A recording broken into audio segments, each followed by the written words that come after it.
If there's something strange and it don't look good, who you gonna call?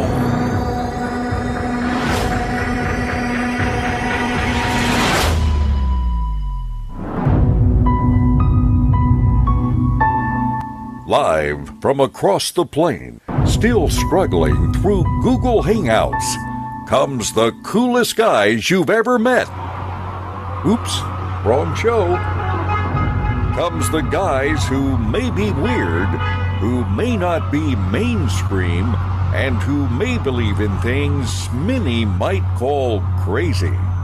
But these guys are after the truth, and sometimes the truth is the craziest thing you've ever heard. Let's get down to business. I don't got no time to play around. What is this?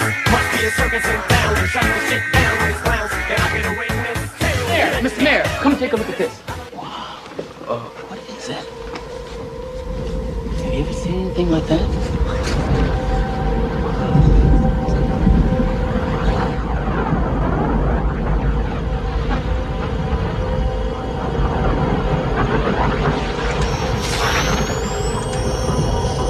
Somebody get me the Group Busters.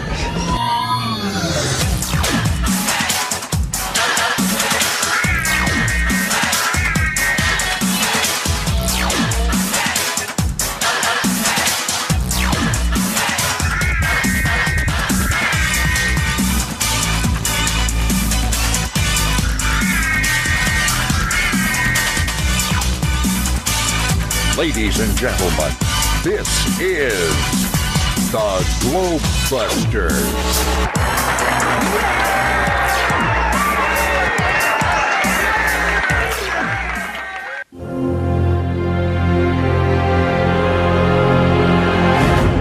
But now we're going to get into maybe a disagreement. So you've got a concept that you will push often, and I asked you this in your chat, which is about the creator. And I've had lots of people, and I've got answers like it's self-evident and things of that nature.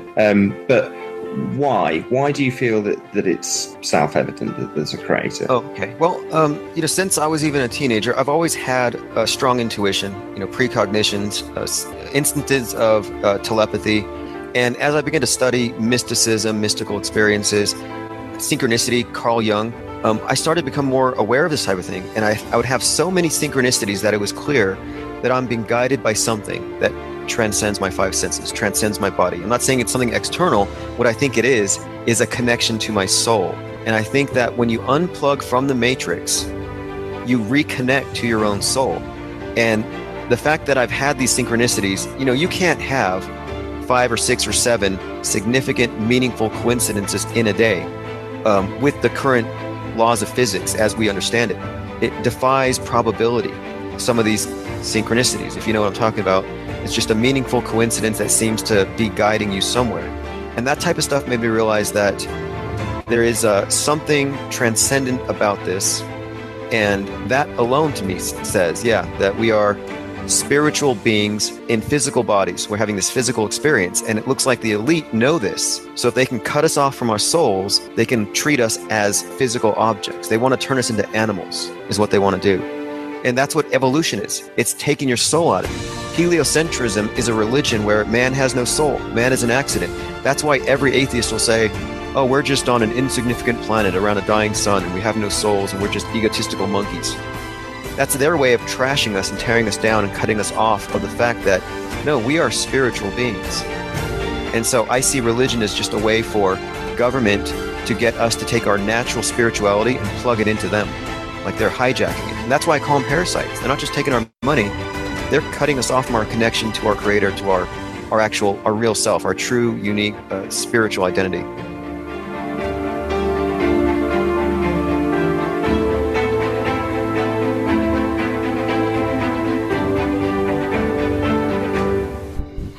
And welcome welcome everybody to Globebusters, Flat Earth, Who Called the Ball? I'm your host, Bob, Xanadude60, and well, we hopefully will have a great show for you today. Our guest seems to be kind of MIA, but hopefully he will show up. I don't know, maybe he had the time wrong or something like that, but hopefully he'll pop in. Until then, we'll just kind of do all the other things that we had planned. And so before that, let me go ahead and introduce my two co-hosts. We have Jaron from Jaronism here. How you doing today, Jaron? Fantastic. You, Bob? Doing good. Beautiful day in Denver today. Wonderful spring day. Love it. Awesome. Yep. And also we have John the Morgile. How you doing, John? I am doing terrific, Bob. Thank you for asking, sir. Beautiful day on the East Coast as well. Really quick, can I do a shameless plug for a friend of the show before I forget for like the 5th week in a row? You know, that's funny. I have it written down here to remind you to do that. So go right ahead. Okay. So if you guys remember, it's been several weeks. We had David Wolf from Longevity Now, and he's involved with the NutriBullet, sort of like a food processor blender thing.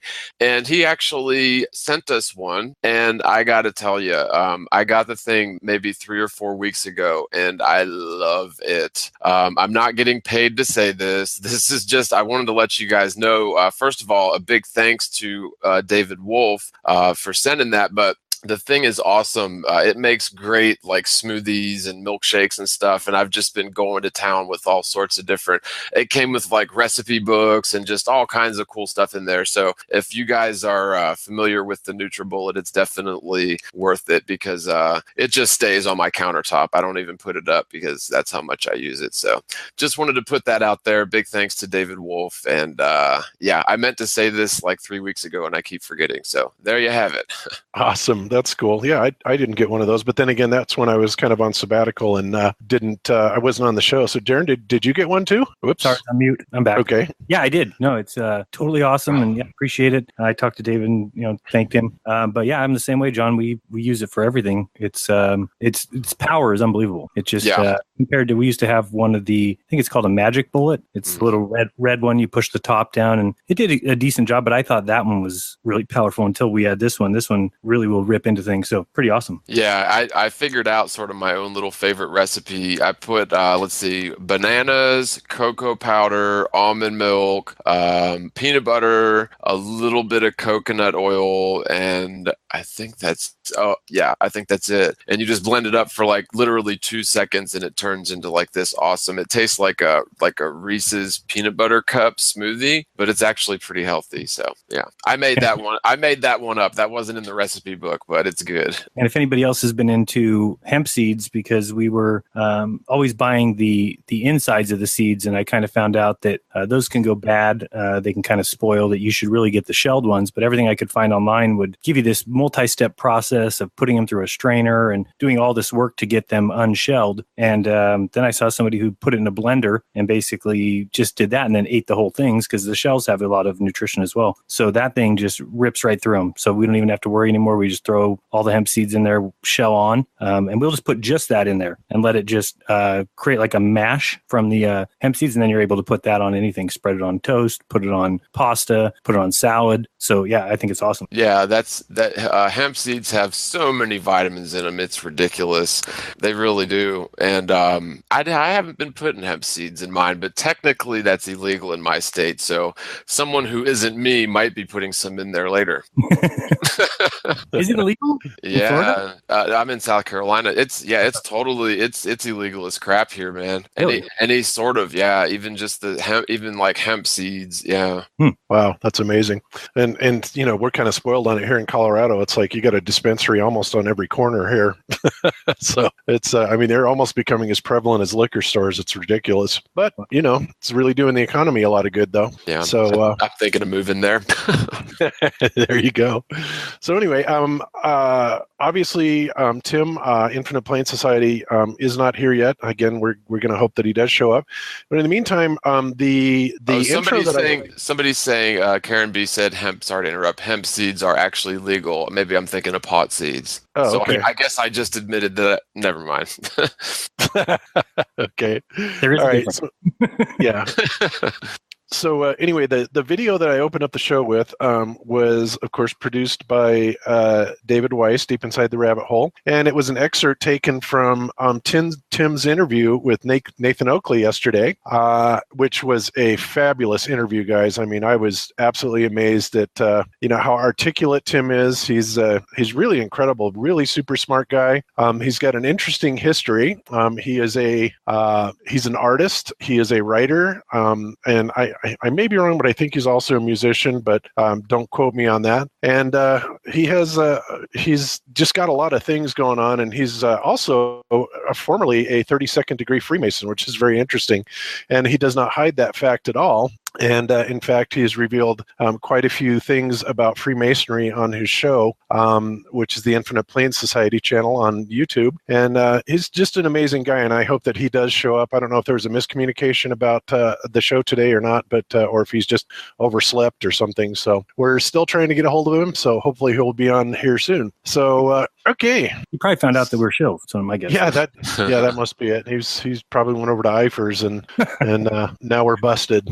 I was excited to talk to him because I think him and I, I feel we were almost, exactly the same in our ideas and beliefs. We've got some things that we're, different on, but I love that. I mean, that's something that I embrace whenever anybody has a different opinion, and especially when I see that they're well researched. Then it's good to explore what they've found and kind of, throw it up against what you found, and from that's how we're ultimately going to find, the closest version of the truth we can. Yeah, without a doubt. And he does. I mean, obviously, some of his views are extremely controversial, especially, and I will say this, that a lot of the more religious community, for whatever reason, seems to be very offended at some of the things that he said. But, he's not, the only thing I can say about that is he's not directly attacking Christians or anything like that. But he is obviously a big opponent and thinks that the religious institutions are really the biggest part of the problem. And, I cannot address that nearly as eloquently as he does, but I certainly understand that. And I think Jaron and I have talked about that, several times. And it seems like every time we do, or especially you, Jaron, the backlash is pretty horrendous. But, like I said, we are absolutely not against Christians. In fact, we've got a lot of great Christians in this community, and, a lot of them are wonderful people. And then, some, like anything else, not so much. But you kind of take the good with the bad, right? Yeah. Well, go ahead, Sean. Well, what I was going to say is, and everybody knows I'm sort of the Christian one, but I'm definitely not your typical conventional Christian in the sense that I agree with Infinite Plane Society in a sense that the religious institutions are just simply not representative of anything that I would call Christian. Now, at the same time, I personally don't go pushing my beliefs on people because, quite frankly, religious beliefs are things that cannot be proven. And so that's something that's, based on faith, and, it's not an argument that you're ever going to win empirically. So I don't go and tell people, you better be a Christian or else, or if you're not a Christian, then you're an idiot because you're not, seeing things clearly. And I just see that sort of rhetoric, not necessarily from Infinite Plane Society per se, but just that sort of rhetoric from atheists that, Christians are stupid and they need to think like me or else. And Christians do the same thing too. So don't get me wrong. And, that's one of the reasons why, I'll be the first to tell you that most Christians are, and I hate to say it, but are sort of hypocritical, and they do have a lot of faith in a book, being the King James Version Bible, that was definitely written and translated by men, whether or not the original version was the absolute word of God. And I've just personally, and I'm certainly no Hebrew scholar, and I'm certainly no Bible expert, but in my cursory study of the King James Version Bible, I've just found too many poor translations to count. And so I just really, if I'm going to take something from biblical scripture with too much, with enough heart or hold any weight on it, I really have to go back to the original scriptures because, frankly, the King James Version is just so poorly translated, unfortunately. So with all that being said, I've got nothing but respect for anyone that's going to stand up for the truth and for their beliefs. But at the same time, I just really can't stand it when people try to force their philosophical or religious beliefs on other people, and whether that's coming from Christians or atheists or Satanists or Buddhists or Muslims or anyone. So, Yeah, absolutely. I agree with that. And also, one other thing that, we get pointed out to us a lot, especially when Jaron especially says, God didn't write the Bible, men did. And, the first rebuttal we get on that is, yes, but it was an inspired text. And, that may be true. But nevertheless, it was still written with the possible fallacies that men can make. So, that, of course, would explain, a lot of the, seemingly blatant contradictions that are in the Bible. And again, nobody is saying that the message behind the Bible is any less meaningful to a lot of people, because it is. And in fact, I'm not a very religious person, but I am spiritual. And I find a lot of the words in the Bible very much inspiring. But by the same token, I also, look at some of the passages in there and kind of raise my eyebrows and go, So, but overall, I tend to just... Well, and I was going to say, that's sort of the whole King James thing, because are you guys familiar with there's a part, and yeah, we're not going to do a whole Bible thing here, but the phrase, I think it's in Revelation, where it says something like, for a time, times, and half a time. You know what I'm talking about? Oh, yeah. Well, in English, that makes absolutely no sense. But in the original language, it's actually 3 different words that they use. And it's like times means events that are going to transpire. The word that they used for times was like recurring events like feast days or Christmas or holidays or whatever, things that recur in patterns. And then half a time, the word that they used was like in the middle of an event. And so just that one English translation, time, times, and half a time, makes 0 sense whatsoever, but it actually has some sort of a meaning if you go to the original. And again, I'm no Hebrew scholar, but I think that's not to interrupt you again, Bob, but that's like the same issues I have with the King James Bible, is that some of the translations just make no sense, and other translations are antithetical to the original intent of the book. Yeah, very much so. Okay, and we'll kind of leave that subject behind. And I just wanted to say thank you again, WogFun, for the $5 donation in the chat. It's like this is kind of becoming a weekly thing with this guy. So thank you very much, WogFun, for that. We definitely appreciate it, and it helps a lot of the efforts that we try and do here on Globebusters. So let's swing over to the video that I've got playing, which was put out this week by Mark Sargent. And I don't know if you guys have seen this or not, but it's super interesting in that he has got essentially the live air traffic that is being flown over the United States. And as you can see, there are literally thousands of flights going every which direction. And this first scene that we're seeing is a top-down view. But this is interesting. I didn't even know you could do this, but apparently you can take a kind of a side view and 3-dimensional view of it. And interestingly enough, it is projected once again in 2D, which is strange because, over the nearly 3,000 miles across the country, we would have several hundred miles of curvature. And yet, nevertheless, it's still projected in a flat plane. And in addition to that, you also have all of the planes at flight level, completely flying level and not following any curvature or anything like that. So as Mark posits the question here, why? Why is everything always presented to us as a flat plane when in fact, supposedly it's supposed to be a globe? I think this is a really interesting thing, and good catch by Mark Sargent to point this out. And where is that data coming from? You know what? Let's see if he actually has it in here. It's obviously one of the flight trackers. Let's see. Okay. Oh, yeah. So it's tracking flights then. I'm sorry. I missed Yeah. that. Okay. Yeah, he's in the chat. I would imagine he can probably elaborate in the chat if he needed to. But okay. Yeah, just an interesting thing. And of course, you know me, I'm always looking for interesting clips to show on the show. And this is one of them that I thought was really quite remarkable, that once again, they never, ever seem to show anything that relates any kind of curvature.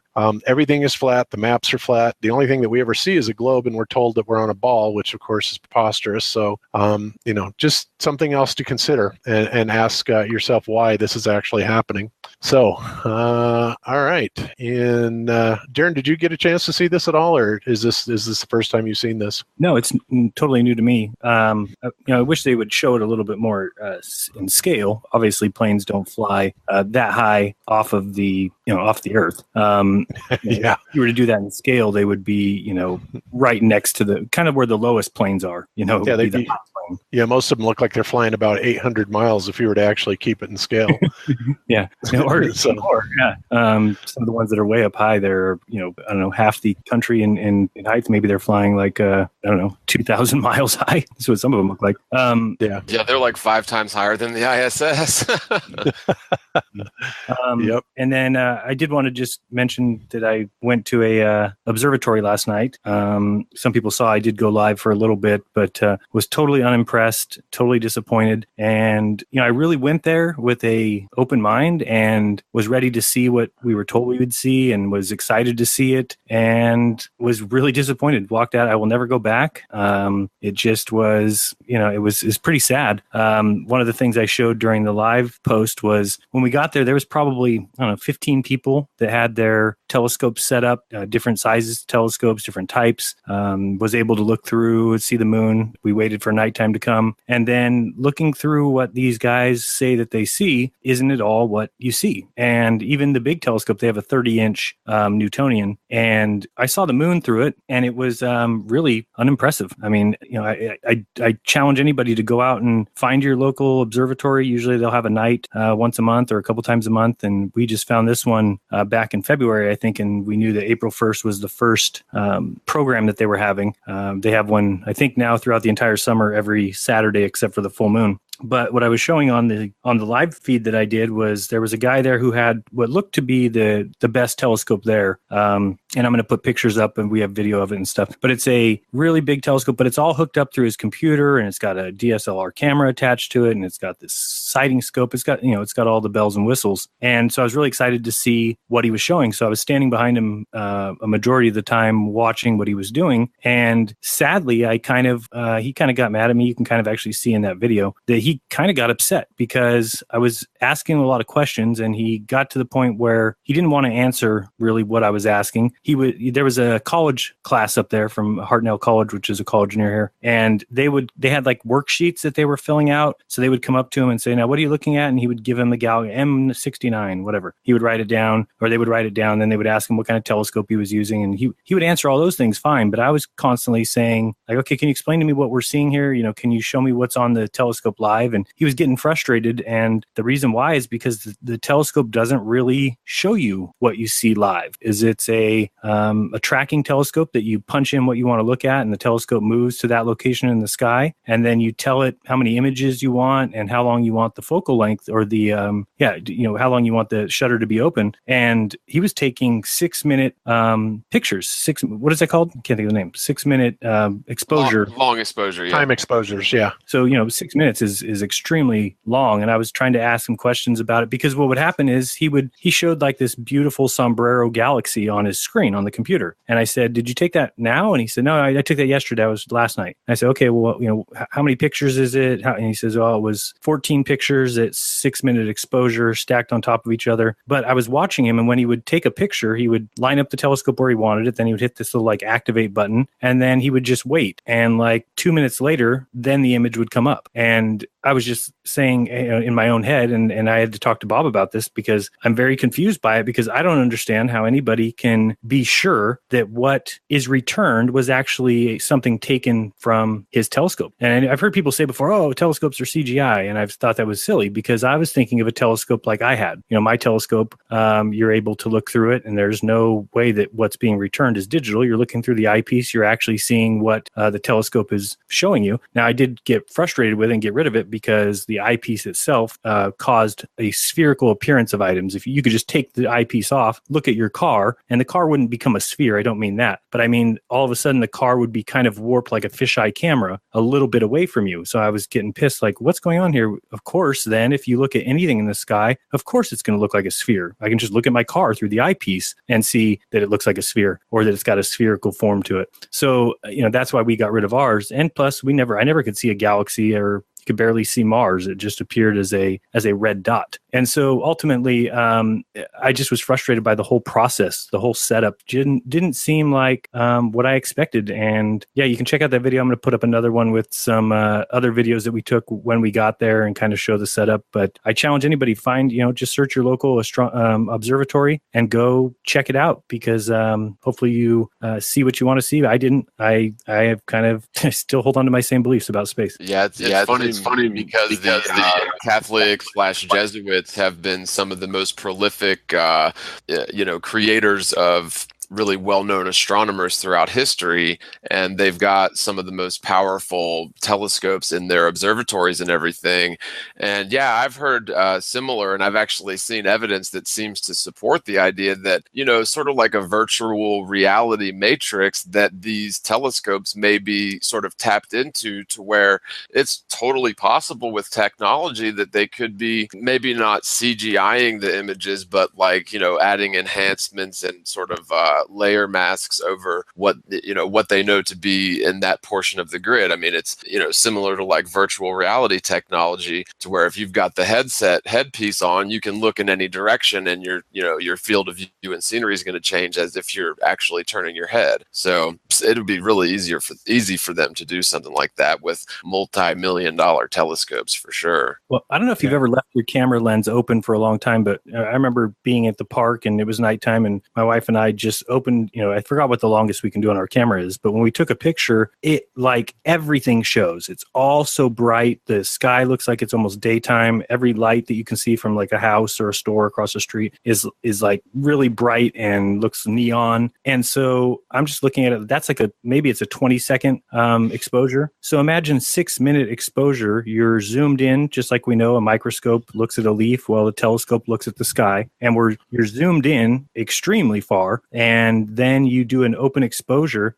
I'm not surprised anymore what I see when I see these galaxies. It doesn't mean you're looking 300 million light years into, or 16,000 light years, whatever they say we can see with a telescope. It certainly doesn't mean that you're seeing that far at all. Yeah, that's absolutely true. And I've said this many times, I've got a beautiful Meade LX200 10-inch scope, and the magnification on it is not that high. I mean, basically the magnification depends on the eyepiece that you put on the telescope, and that is what determines the magnification. The reason that it has such a big barrel on it is for the light gathering capability. But honestly, the magnification on my 10-inch Meade LX200 is no better than a good pair of binoculars, and that's just a fact. It's not this high degree of magnification or anything like that. So I think that's a common misconception, that people think, oh yeah, you got a big telescope you can see for light years, and that's patently absurd. All you have to do is take that same scope during the day and just point it down the street, or take it up to a high location, like in Denver.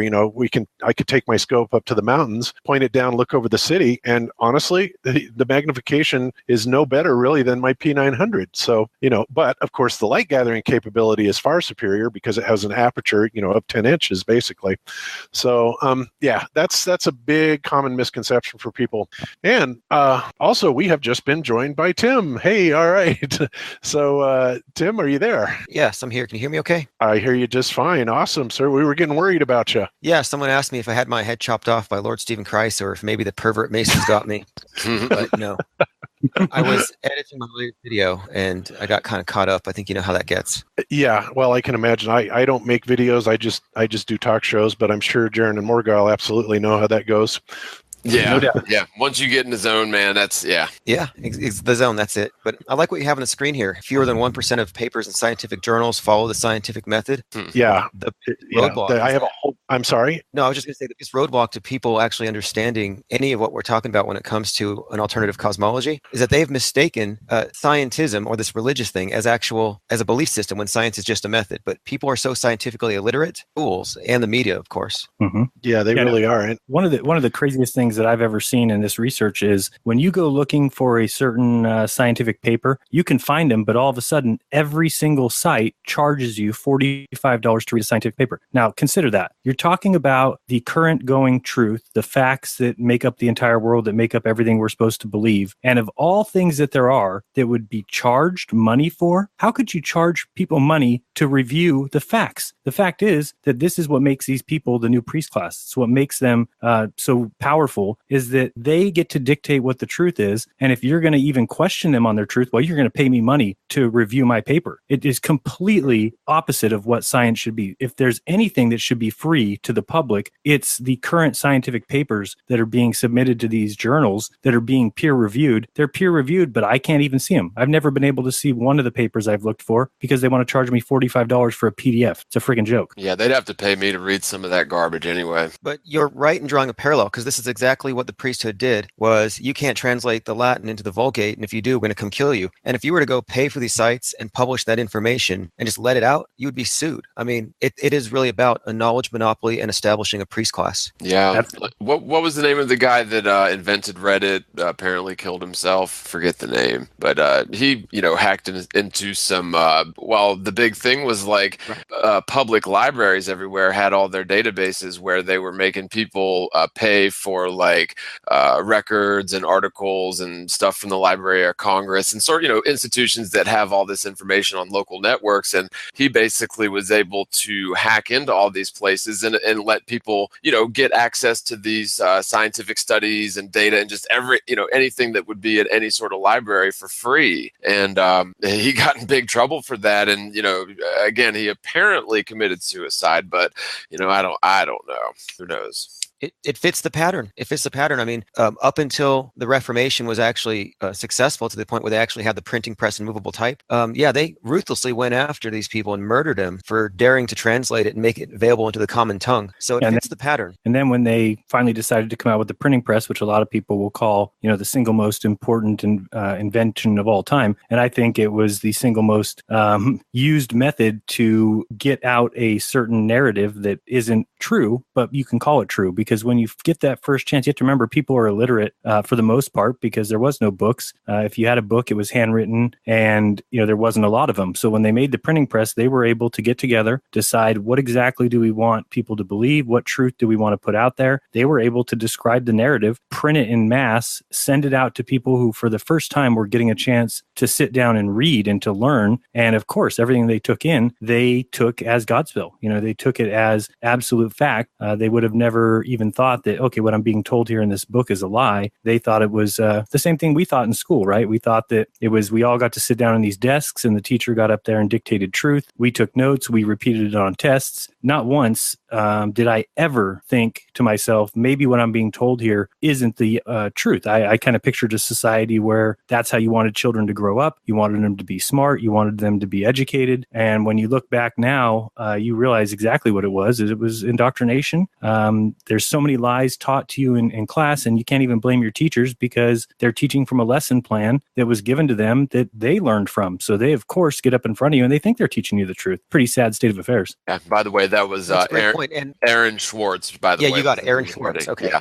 Go ahead, buddy. I was going to say the same thing. You were referencing Aaron Schwartz, who hacked MIT. And but in regards to what Jeranism was just saying, the elite certainly do not want literate slaves. I mean, the plantations were run by slave owners who said, if they can speak our language and figure out that there's a imbalance of power here, they'll want to get free. So we got to keep them illiterate. And you see the same thing in like hardline Islamic nations where women can't go to school without getting stoned to death. This is a system of control. And in our society, they just put up gatekeepers and don't show us the whole story. They lock us out. Yeah.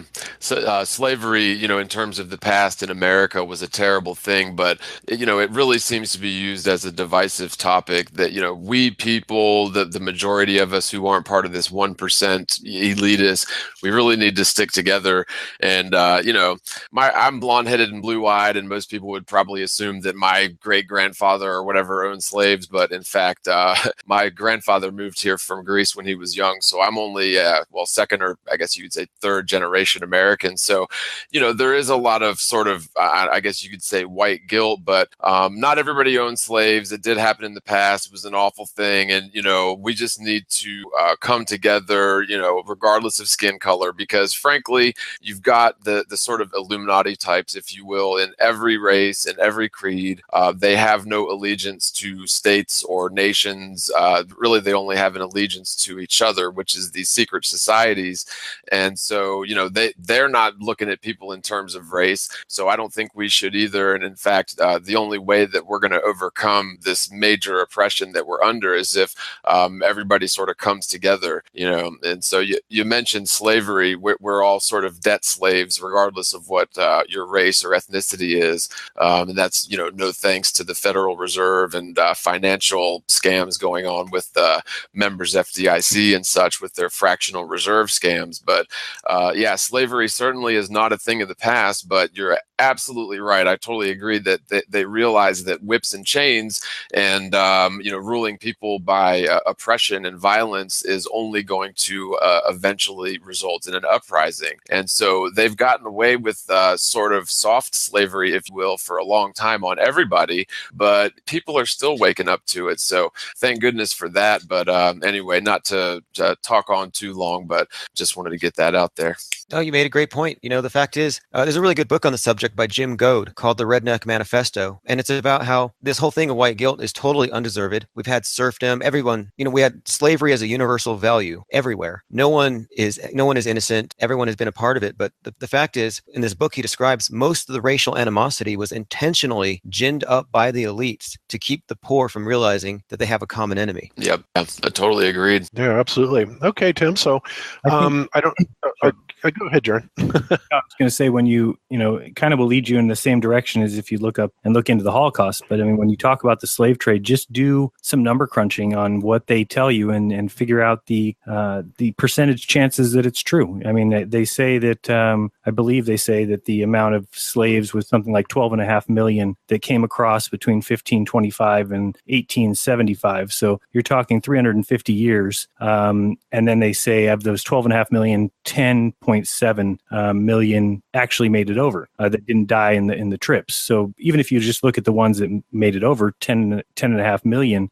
divide that by that number of 350 years, and you get 30,500 per year. So now you say, okay, there's 30,000 slaves coming over per year, and then you can do the math on that and figure out how many slaves could be held on a ship. And they say it's anywhere from 250 to 500. So then let's say even 500. So divide that 30,000 by 500, and that's 60, 65, 60. So then you have to start thinking, okay, there was 60 ships coming across, and then look at the times that they could actually sail. Remember that they're not just sailing during the winter; they have to play with the favorable winds. And then all of a sudden, you realize that there probably wasn't that many slave ships coming over in 1850 or 1875. So it really starts to dwindle the whole idea down. And I think you're absolutely right, Tim, that what's happened is it's just another way to create division between humanity, while you don't realize or nobody looks up at what's the ultimate the ultimate puppet master, or the one who's actually holding everybody down. They'd rather have blacks look at whites and have resentment, and that creates division. It always will, and that's what they love, because as long as there's division, you're not going to have people joining together and realizing that we're all held down by an elite class that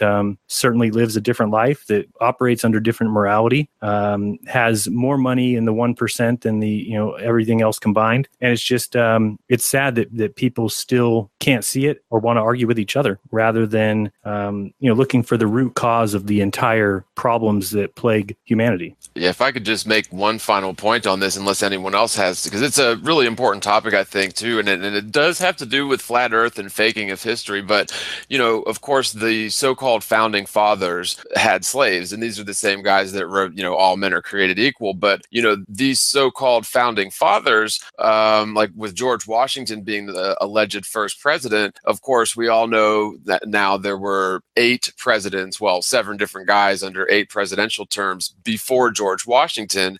And they were it was a constitutional republic under the Articles of Confederation. Now, Confederate literally means, anti-federal. And so what I'm convinced that's what's happened is actually George Washington and Benjamin Franklin and these characters were actually shills. They were working with the crown. And we've been given a version of history where, of course, the good guys won that war in terms of the Revolutionary War. And we no longer had a constitutional Confederate republic. We had sort of a constitutional Freemasonic scam that was birthed there. Now, of course, the Confederacy lived on in the South, and you had, of course, the Civil War, right? But it's painted in such a way where they say the South had slaves and the North were the good guys that wanted to get rid of the slavery. And that's just a complete lie. There were slaves everywhere. Obviously the so-called founding fathers had slaves. And I think the whole thing's despicable. But for them to, again, the Confederacy obviously lost the Civil War as well. And so we're left with the federal government, and, it's branched off since then. And of course, the good guys won the Revolutionary War and the good guys won the Confederate War. But, that's history, of course, right? Yeah. I'd like to make one final point on this because you're absolutely right. We're living in 1984. We know they rewrite the media every day. As I say, the Mandela effect is the mainstream media's standard operating procedure. We know they rewrite the histories and they always put themselves in the best light. And this is what they do. The elite insert themselves into the myths and deify themselves and set themselves up as, they establish their own legitimacy. They're self-serving myths that they write. And I wonder about people who understand that the media lies. History is a big lie. The maps, that to me just seems like it just follows the basic pattern. Yeah, that's my issue with people who still want to hold on to their religion. And I understand we were taught it as children, and that's the toughest thing to kick. But what you really need to look at is just everything else that you see in your life. Look around and see that men are corrupt. Men corrupt everything they've ever touched, they corrupt. And if you're a good person, and if you are a quality individual who cares about others, you don't grow to be a leader. You don't grow to be, at the top. You get pushed down because to get to the top, you've got to step on people. You've got to lie. You've got to cheat. You've got to steal. And so when we see these groups at the top, of course, they speak a great story. Of course, they are not going to come out and tell you that we're dictators or we're tyrants. Never going to happen. But you just need to see that anything men touch, they corrupt. And so when you look at religion, and I mean every religion, people think I have just a problem with Christianity or just a problem with Judaism. No, look at every single religion, top to bottom, left to right. Every religion has been tainted by man. It's impossible for it not to be, because if you give somebody a book and tell them, hey, we need you to copy these words down, they're the word of God or whatever it is, whoever's in charge of that person or whoever's got pull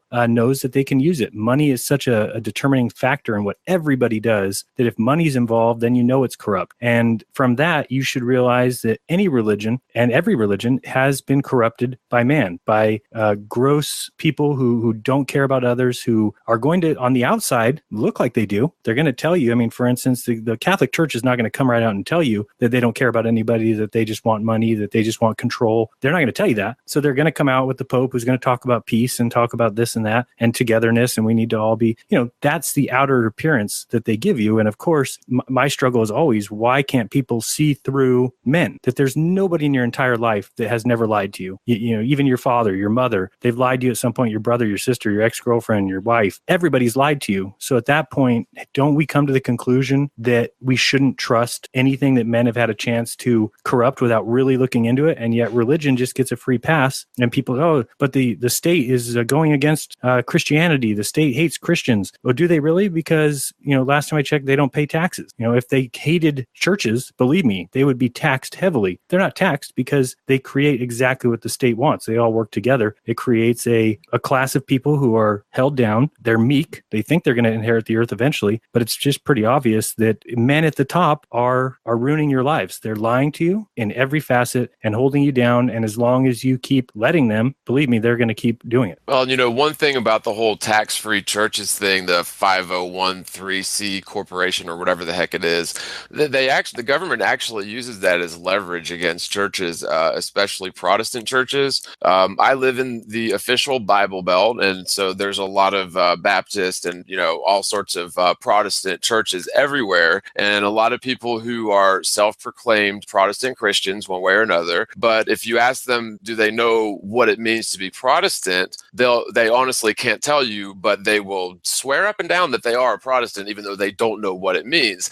It's like the whole thing with El Guapo, right? How can you tell me that we have a plethora if you don't know what a plethora means? But anyway, so if you try to explain to a lot of people that I've tried to explain to, just friends and people that I've spoken to that are, self-proclaimed Protestants, is what that means in terms of, going against the Catholic Church essentially and their dogmas and doctrines and sort of bizarre things like idol worship almost, and priests being celibate, which is unique pretty much to Catholicism.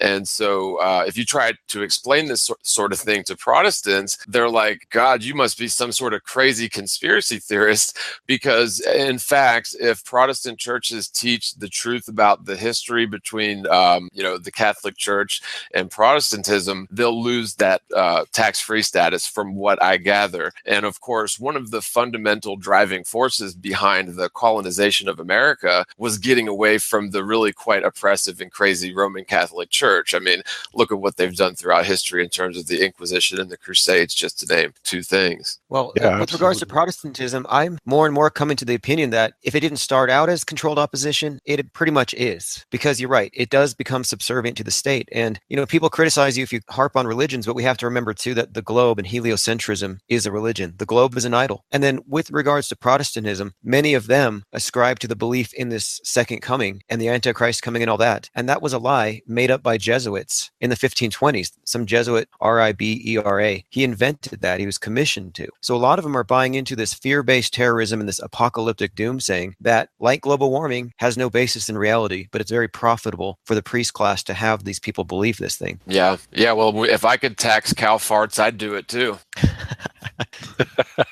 Really? Yeah, they really do. Thanks to Al Gore, and he actually invented the algorithm. No, I'm kidding. The algorithm. That's funny. So anyway, you're right, though. You make the case that cow farts cause terrorism and drown baby polar bears. If you support cow farts, you support drug dealers and terrorism. Yeah. And that's for me. That's if you're in your own house sinning, God's going to get mad and eventually flood the world. So conform your behavior to God's rules. It's all a religious mind control program dressed up as science. Yeah. So, Tim, I want to kind of ask you, I named the show Flat Earth, Who Called the Ball Today? And the reason I named it that is because this is kind of interesting. I always thought that it seems that when the Bible was written and it describes basically a stationary, fixed, flat plane, and at some point, scientism stepped in, or I don't know if it was scientism or if it was the Jesuit order or what, but at some point it all of a sudden became this globe, and the churches went right along with it, despite the fact that it's describing a flat stationary plane.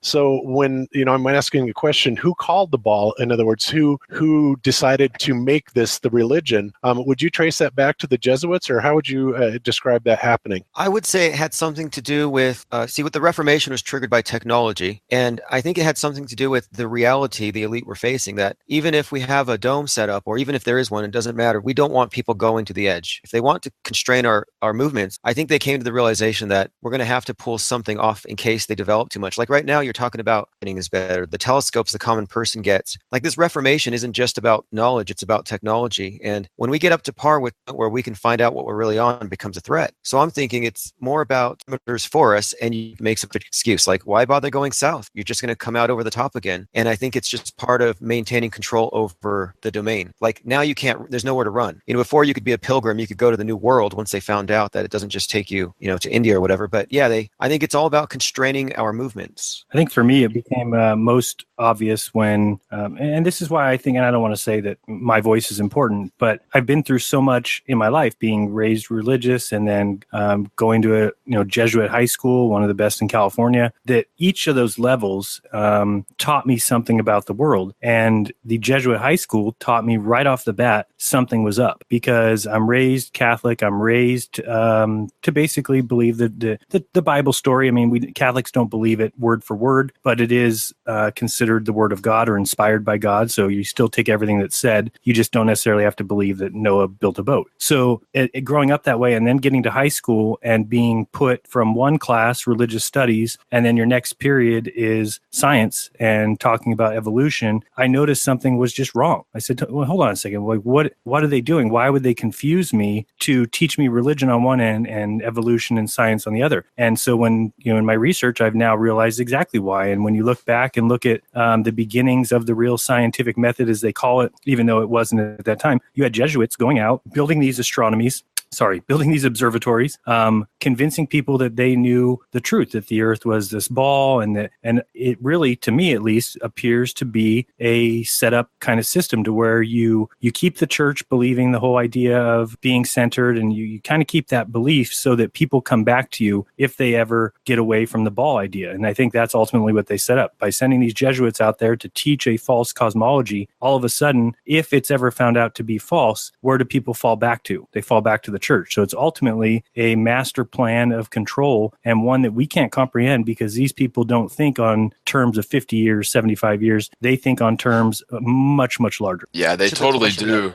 Sorry, I was just actually thinking about this a couple days ago. I've got an interesting theory as to how the ball earth model was accepted.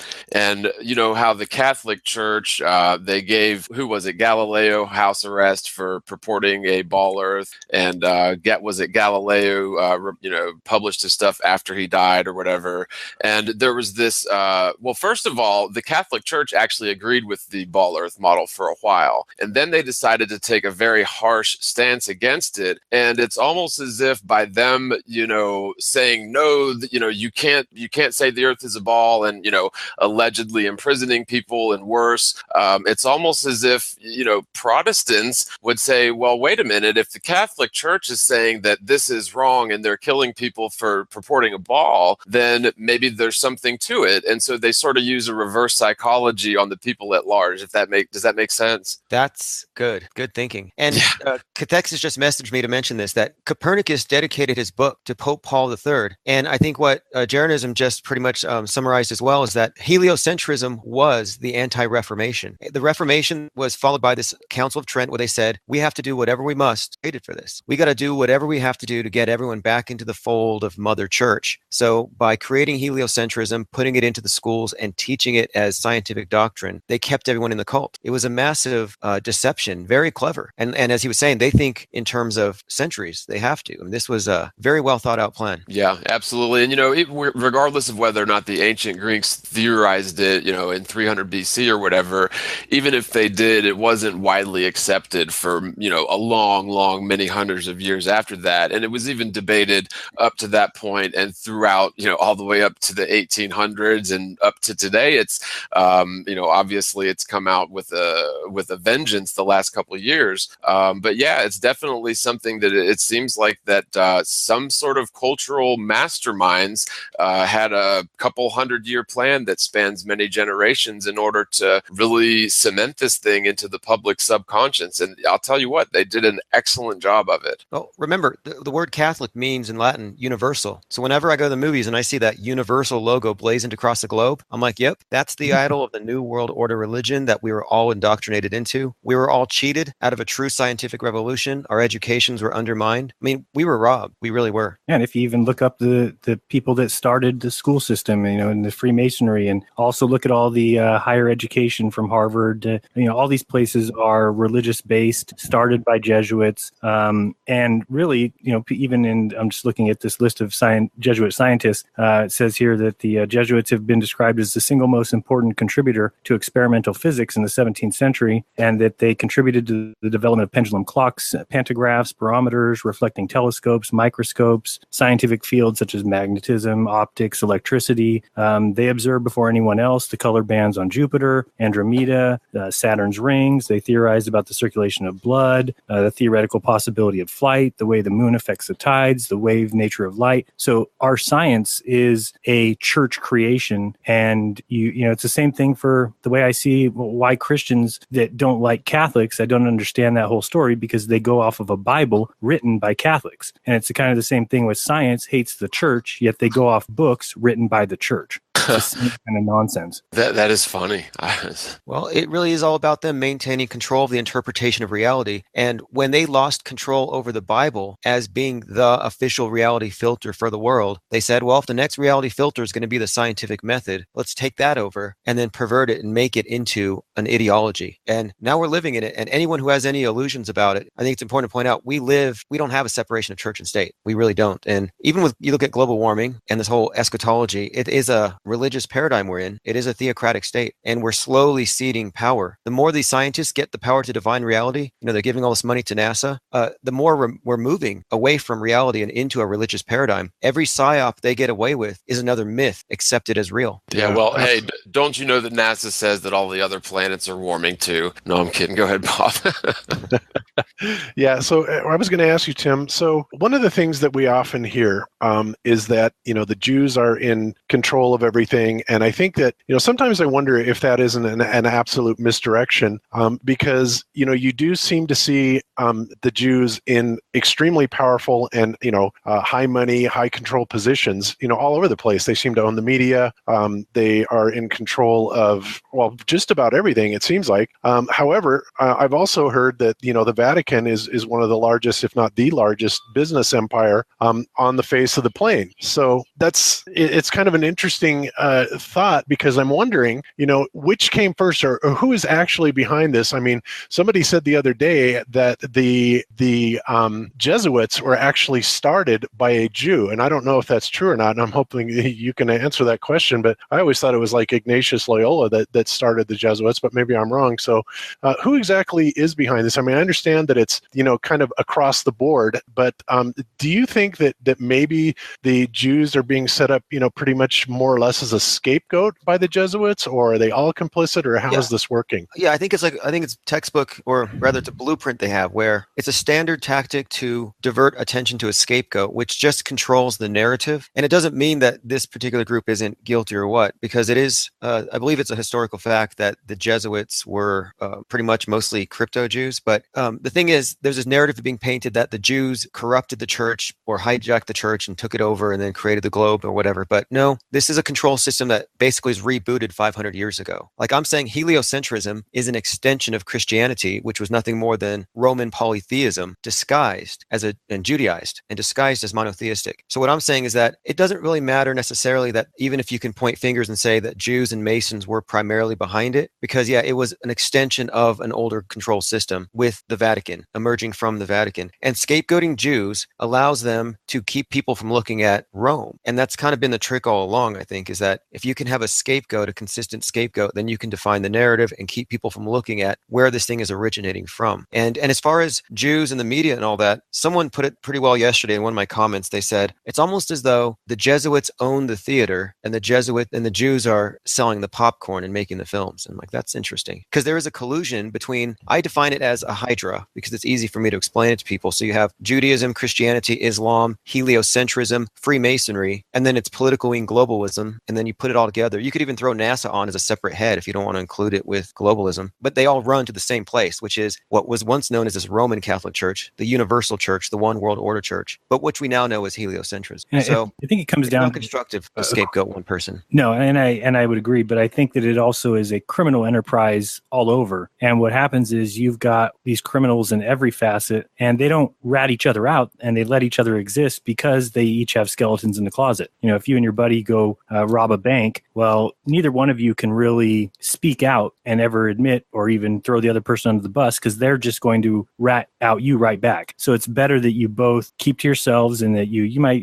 still converse and everything, but I'm saying it's they let each other exist and work together. I mean, that's obvious, but I mean, really, when you talk about the central banks, and you talk about the Council on Foreign Relations, and they all do answer at the end of the day in a large part counterpart to the Vatican. And that's, you just need to go back and look at the doctrine of discovery and some of these documents that are still held up, even in the United States, in the court of law. And the reason for that is because whoever said they own the land first would technically own the land. So if and they've had a couple court cases where they've had to uphold these Vatican rules, because if they didn't, then all of us could just all of a sudden claim that we own the land that we're standing on, because you have to go back and say who owned it first. Well, the people who owned it first were obviously the natives. They got destroyed by people who had a doctorate or a doctrine in their hand that said they were allowed to come over and in the name of Jesus Christ take over any land that they wanted. And if the people didn't want to believe in their religion, that you could kill them, or actually they said banish them away for a while and then kill them if they don't come around to your truth. So what we had was people coming over in the name of Jesus, taking over lands and then calling it their own so that they owned it. And then ultimately that became the United States. So the United States always even has to go back to Vatican rule and uphold these doctrines, because if they don't, then there's no right to the United States to say they own the land. They own it because of the doctrine of discovery. If you get rid of that and you say, okay, we don't agree with that document anymore, then it becomes open field on all the land in the United States, because there is no kind of process of paperwork. And I think you, Tim, do an awesome job of explaining that. Is that your research on the doctrine of discovery and the way that they came over and basically solidified who owned what? Yeah, absolutely. And you're correct, because it's basically, Christianity is a tool of domination. It's about cultural imperialism, and it's about control. It always has been. It wasn't like it was sold to people as, hey, would you like to read my book and learn how to be a better person? It was, here's the sword. You can either submit or die. And that's how all these authoritarian control systems operate, whether it's communism being sold at the point of a gun, trying to force you to accept their utopian vision, or if it's an Islamic movement, they're trying to push for a caliphate. It's all the same. It's all textbook, and it's all equally criminal and illegitimate. And that's one of the reasons why I harp on global warming, because what the environmentalist movement does with Agenda 21, Code Next, it's all about taking control of all the land, turning us into serfs, but it's about controlling the property. That's ultimately what it's about. Eco-fascism is a war on private property, private enterprise, and they want to own the whole thing. And that's what the global warming paradigm is about. It's saying too many people, you're breathing too much or whatever, so the world's going to flood. So we need to control and restrain you. And that is part of an eschatology. It's basically saying we need to save the world from sin so God doesn't destroy it. We can push off the second coming longer. Well, it's the exact same logic is being applied with global warming, saying we need to give the state more power to regulate private people, private individuals, private corporations. Otherwise, the planet's going to reject us all. Yeah. And backing up real quick, in terms of Jewish people, I tend to think that most people of pretty much every race, color, creed, religion, whatever, the majority of people are good. Although in terms of Jewish people, you do have the sort of Talmudism, or the Talmud, which is a really, I don't know, I guess you'd say extremely offensive religious book, where there apparently are, some top level Jewish people that are into this philosophy, where frankly, it's the most racist philosophy that you could possibly imagine. In terms of Talmudism, anybody that's not Jewish is essentially a goyim, which means a cattle or intended to be your slave. And they say things like, even the best, brightest, smartest, and nicest of the goy deserve to die and be your slave. And, frankly, that if you call that out as being extremely racist, then you're somehow labeled as an anti-Semite. And I should have prefaced this by saying that my wife is half Jewish. I'm an eighth German, so I really don't have any dog in this fight. But in terms of Jewish people being used as a scapegoat, I definitely do see that, in terms of your common everyday people that are, just want to get along and support their families. Now, one thing I will tell you is that there have been zero, unless my facts have recently changed, there have been zero CIA directors that have been Jewish. So that's one thing to consider, that they're in a lot of powerful positions, but perhaps they're not allowed into the certain specific positions of power.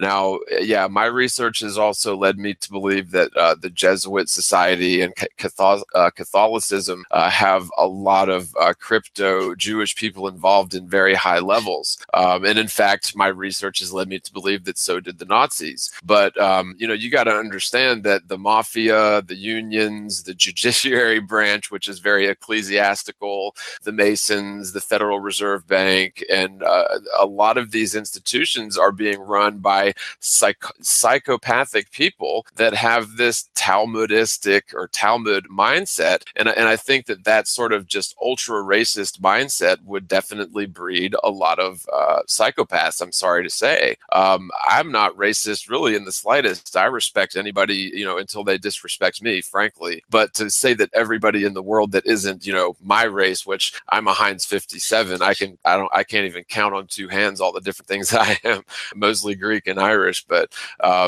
it really is just, it's very hypocritical and despicable. But at the same time, that is not representative of all Jews. And I think that that's a huge mistake a lot of people make, is they see these really awful things that are basically creed in the Talmud, and they try to juxtapose that onto all Jewish people, which I think is really quite ridiculous. But in terms of Christian dogma, I tend to agree with you guys that it really is up to a lot of interpretation, especially given the English version of the Christian Bible that we're given.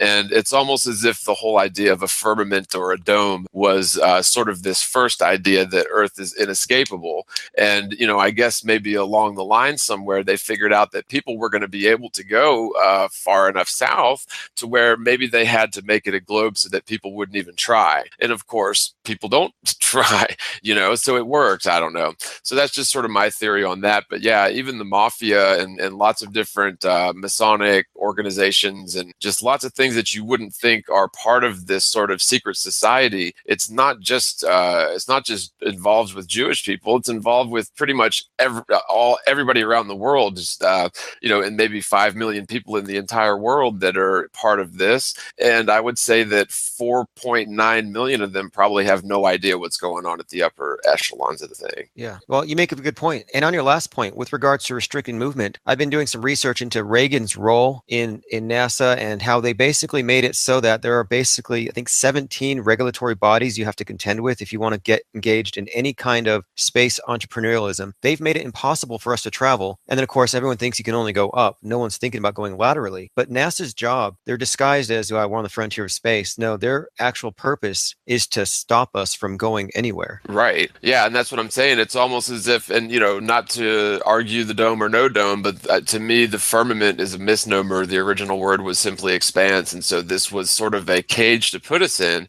And it may have worked theoretically before people were very high tech. But, it just makes a lot of sense to me that if they wanted to convince people that there is no escaping this place because they want us, frankly, corralled in the middle as much as possible, then the globe was sort of the only logical next step from a dome. And I don't know, maybe there's a physical glass dome in the sky. I think that there's probably, lots of different things like electromagnetic fields and barriers and ionized plasma up there. But, I just don't see there being enough evidence to support the idea of a physical dome. Although, a lot of flat earthers will swear to that because, of this firmament mentioned. But, I just don't see that as evidence. And I do sort of see that as a possible psyop. If you look at the translation, it sort of does put us on the inside of a ball with no escape if there's a dome around the whole thing. Right. And by the way, why would the Antarctic Treaty be necessary to keep people away from a natural impenetrable barrier? I mean, it doesn't make a whole lot of sense to me. Yeah, I totally agree. In fact, that whole idea of the Antarctic Treaty is one of the biggest clues that people can't see through that deception. For some reason, you've got people who believe in science who will swear up and down to you that it's impossible that we faked the moon landings. Russia would have exposed us. So they've got this one narrative where all these countries are against each other, that they would never join forces, that they are a constant war with each other. And on the other hand, they just accept that during this time of the Cold War, during the time of the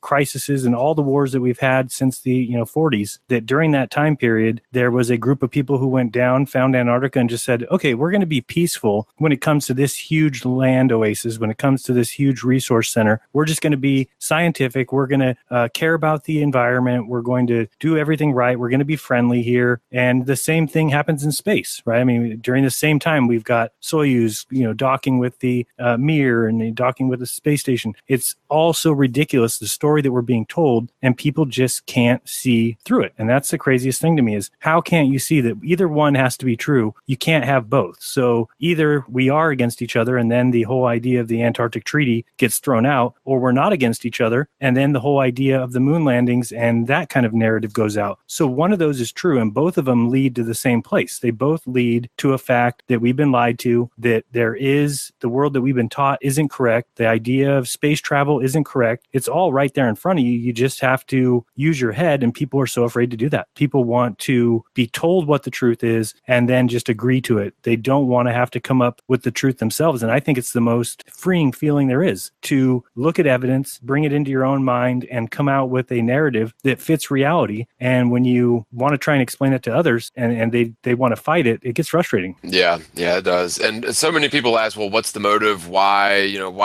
the lie and how did it happen? But I really think that it was a concerted effort in order to control people's minds and, corral us in the middle without any notion of trying, to explore further beyond what's, the known world. So like I said, they've done a great job of it. And that's a good point. I totally agree. Well, I think like last week or a couple weeks ago, Joe Rogan was talking about the moon landing, and he had, in a conversation, and this is just so pure doublethink, he admitted to knowing that Neil Armstrong was giving out petrified wood as moon rocks to the government of Holland. And then someone said, well, why do you still believe in the Apollo 11? And he said, because I'm not a scientist.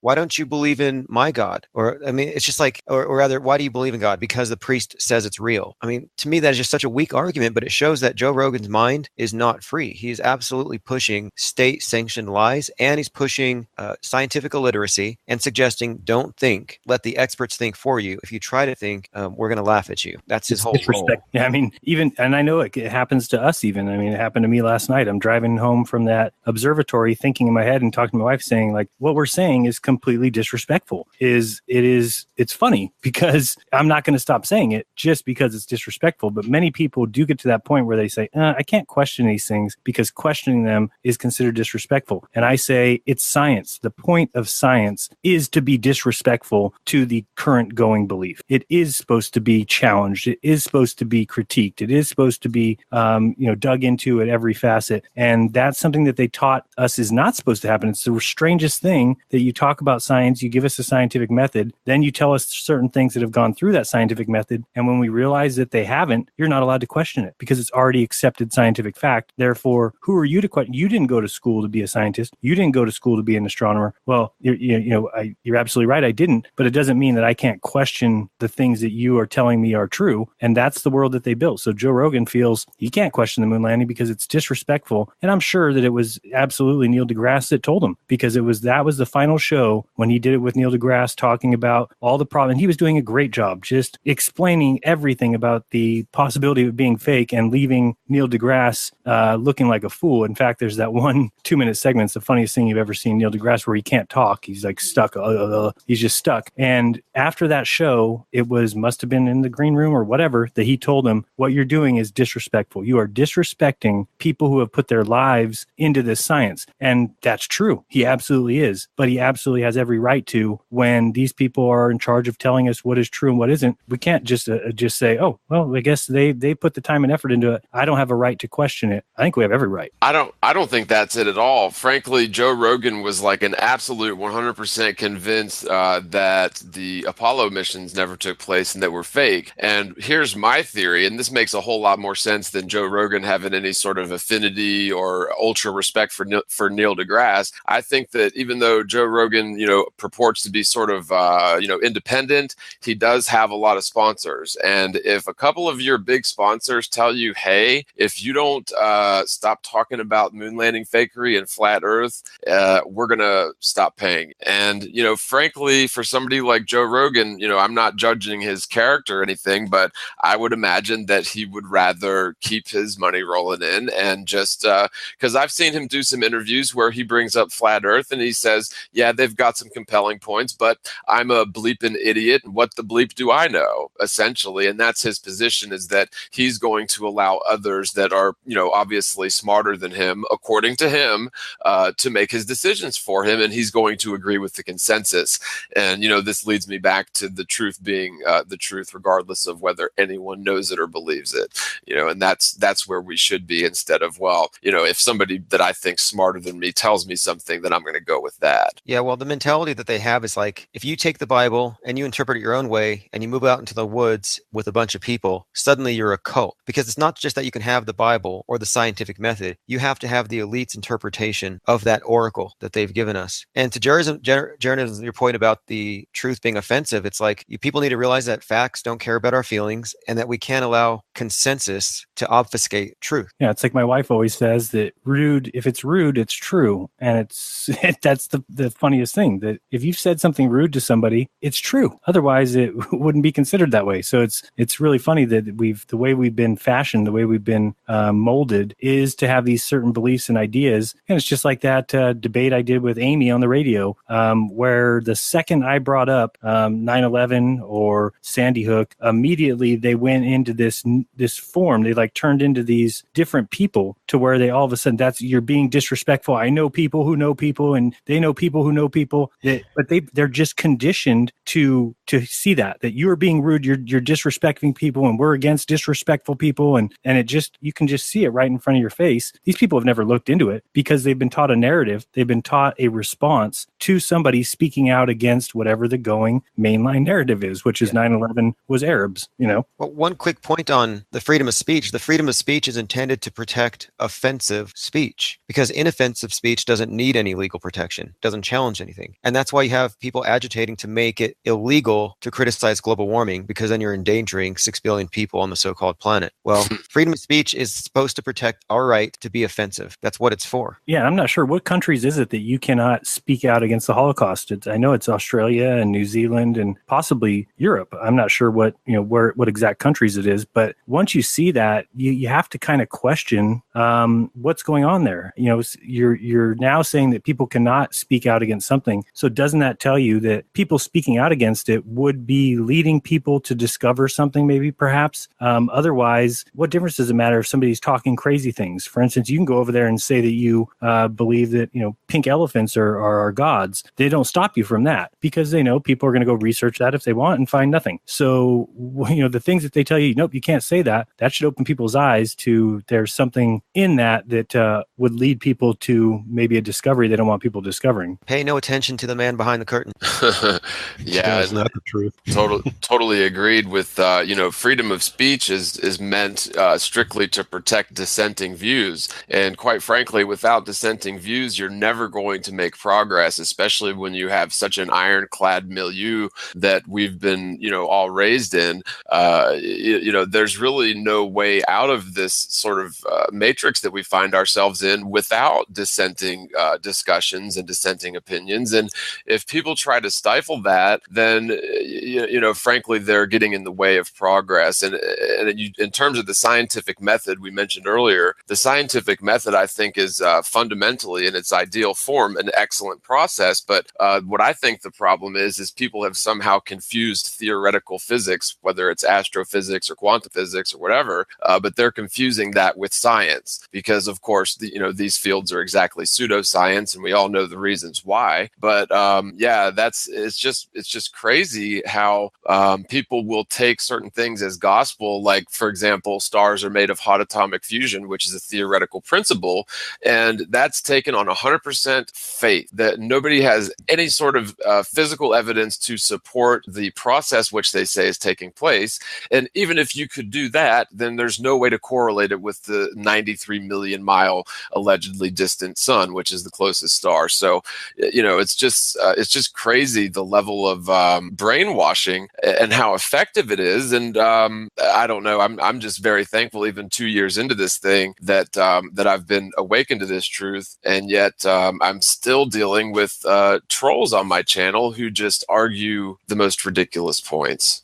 Yeah, you really do. Absolutely. Well, a lot of They what really you just do. described, you're right. A lot of this, like quantum physics, and a lot of what people just accept, they're accepting it on faith. And for me, it constitutes a form of mysticism dressed up with scientific jargon, and it gives the globe believers offers this out where they can always just argue because my holy book. And that's their argument. And it may not be a Bible holy book, but their holy book is the doctrines and teachings of the priests of scientism. It's like, I can explain it because my holy book. It's the religion for people who don't want to think anymore, who have come out of religion and said, I'm done. I've looked into this. My religion is bullshit. Where do I go? And there's science saying, we do all the work for you. We test everything. We send everything through the lab. Great men are out there testing these things. So all of a sudden, people are like, sweet, I just have to go do whatever I want in my life and always refer back to science. And it's so obvious when you question these people on their beliefs, they don't have any idea what they're talking about. And, one guy in a comment section yesterday was going off about how you guys could be so stupid. The whole world is made of things like the universe. Look at the atoms, the electron and the neutron, and they orbit, and the orbits are the same as the planets orbit. And I just went and asked that person, can you look into what you're saying, please, before you just mouth off and talk to people about, have you ever looked into the whole idea of atomism? Do you know where it came from? Do you look into the fact that it's the smallest thing that there is that can't be divisible? Yet you're trying to tell me right now that you know what's going on inside of it, inside of the smallest thing that there is. It's ridiculous. And people just, they feel very proud of themselves that I can just mention atoms and I can just mention electron and neutron and everybody must bow down to me because those words sound smart. And they're just a story. It's just a story told in a book. And, it matches the going scientific narrative for that particular area of science. Doesn't mean it's true. It's just human words put to different things. And people think, oh, I just need to go out and talk about the age of the earth. And, oh, you idiot, we carbon date things. Look into it. Look into carbon dating. Look into some of these things and understand that, if the world was exactly the same as it is today for 4.54 billion years back, well, then I guess you can carbon date things because you can understand exactly what the world was made up of. But if I don't know, because nobody's ever tested it longer than 0.000 billion years. But anyway, well, I'm kind of saying, like, as a an overlying thing, that if it was exactly the same, if we somehow knew that, then maybe you say that that's a science, but it's not, because we all know that you cannot possibly know what the atmosphere was like 300 years ago. Well, I'm saying even if it was exactly the same, you wouldn't know what happens over 1 million years because nobody knows what happens over 1 million years. It's all just like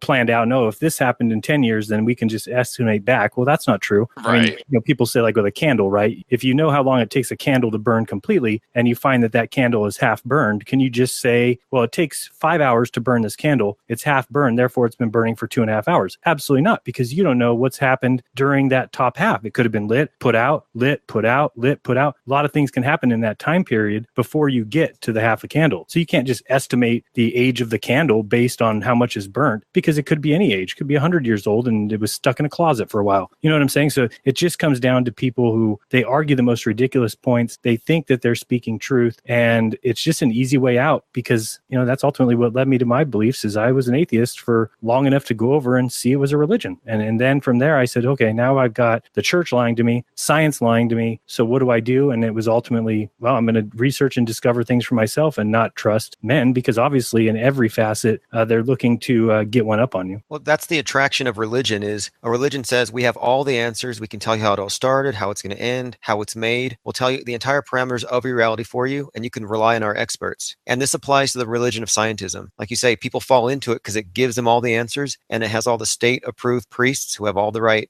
calculations to make the claims they make. And so a lot of these people are claiming to know things they can't possibly know. Like, you have to have faith to believe in satellites. Talking about how many satellites are above us is like arguing how many angels can dance on the head of a pin. It's a theological argument. It has nothing to do with reality or science. No, and then the great thing about science is that if you are wrong, well, then you were right for backing science. Now you can invoke well, that's the thing about science, is that we never say that we know the answers, that tomorrow we could discover something different and then we'll change our thing. Well, then if that's the fact, then how can you argue today that you're right about something? I don't understand. You can't have both. If science is great, but you never call the truth, then don't call the truth. But you can't say science is great because we never say something is true, but this is true because science says. What are you talking about? That was like Neil deGrasse Tyson saying, the good thing about science is it's true whether you believe it or not, right? Complete nonsense. Yeah, exactly. It's either going to be a methodology or a dogma. If it's a dogma, it's no longer science, it's a religion. And so we have all these dogmatists. I mean, the globe is, and the whole ball earth heliocentrism, it's all religious dogma. And I understand these people aren't being purposefully ignorant. They were raised into it as we were. We were all just brainwashed for decades, and we're trying to snap out of it. And then their natural response is, you're threatening my belief system, so I'm going to attack you. It's like, no, if this was true science and it wasn't a belief, it wouldn't threaten them. Like, if you say, I think the sun might be made of 45% hydrogen and 55% helium, that's not going to get anybody mad at you. But if you say, I think the sun's 32 miles in diameter and probably closer than 1,000 miles. Well, that just, it turns him into this defensive, pretty much religious zealot. It's so funny too because people like Bill Nye the Science Guy, Jaron did a video where he's walking through some kind of a museum or a shopping mall or something, and this dude is asking him questions, and Bill Nye the Science Guy is basically like says, "Yeah, we can prove that the world is 3.5 billion years old, and we can prove that the universe is 14 billion years old or whatever, to within a degree of certainty," which is just so ridiculous and arrogant of, people like that, because they've read it in a book and they see mathematical formulas that support a theory, then they call that a proven fact. And it really is just so far out in left field. But yeah, they think they know it all and they think they've got all the answers, or at least they purport to. But, in fact, they're just so far off unless they're just lying. I don't know. What do you guys think about Bill Nye? Is he just lying out his rear, or is he just totally a globetard? Excuse the French. Yeah, I think Bill Nye is, he's a talking head, essentially. I mean, because in that particular interview, he was saying, I don't know if we can, say 4.5 billion years for sure, but anywhere up to about 4 billion, we can get it right on the money. It's like, really? Just crazy. So I think Bill is just a talking head. Yeah. I kind of agree. And I think that people like Bill and Neil deGrasse Tyson, they're actors, but whether or not they believe in it, that's something to speculate, whether they're let in on the big secret. But I do know that they're pretty much corralled because they're chosen because of who they're going to attract. Neil deGrasse Tyson was chosen because he's going to appeal to the Jon Stewart, Stephen Colbert, all their fans. And he's going to appeal to people who are on the political left who believe in global warming and who see those who don't believe in global warming as unscientific. They use flat earthers as a pejorative. Oh, you don't believe in global warming? You're a flat earth. I mean, they're definitely they're agents in place. They're gatekeepers. Go Go ahead. ahead. Well, I was just going to say, I don't know if you guys ever watched Lee Camp on YouTube before he got on the RT show. It's like a news parody show, Redacted Tonight. And I like Lee Camp. He's a real funny guy. If you haven't seen him, watch him. But like sometimes he just comes out. He's tends to be very leftist, which is sort of the pattern with the media. But one thing that I just really don't understand is he pushes global warming really hard. And indeed, he does. Well, he doesn't call people flat earthers, but he just mocks and ridicules people who even question global warming. And it's like this. It's almost taboo where we're not even supposed to question these things. And I don't know, it just seems like the weather is definitely acting strange, but the evidence for man-made global warming, it isn't there like they say it is. Yeah, absolutely true. So I'm going to switch gears just a little bit with you, Tim, and I've seen several people in the chat ask about your 9/11 beliefs, and before we get to that, I just want to say that when 9/11 happened, it was pretty clear to me that there was something that was absolutely not right. It struck me that way immediately. And I think that I was pretty much onto the deception within 2 weeks after it happened. But a lot of people have come forward saying that nobody died on 9/11, or anything like that. And this is a really strong position of one of my favorite websites that I used to frequent a lot, called Clues Forum. And of course, they elaborate on those statements by showing the blatant fabrication of the people that are on the 9/11 memorial wall. So when I look at it, I understand that a lot of those were fabricated and fake, but when you look at the level of destruction, or at least what they what was shown on TV, and that may or may not be fake, who knows? But it's hard to imagine that somebody didn't get killed in that. I mean, just because of the sheer level of destruction. But I'm certainly open to nothing ever happening, even though it just seems a little odd to me.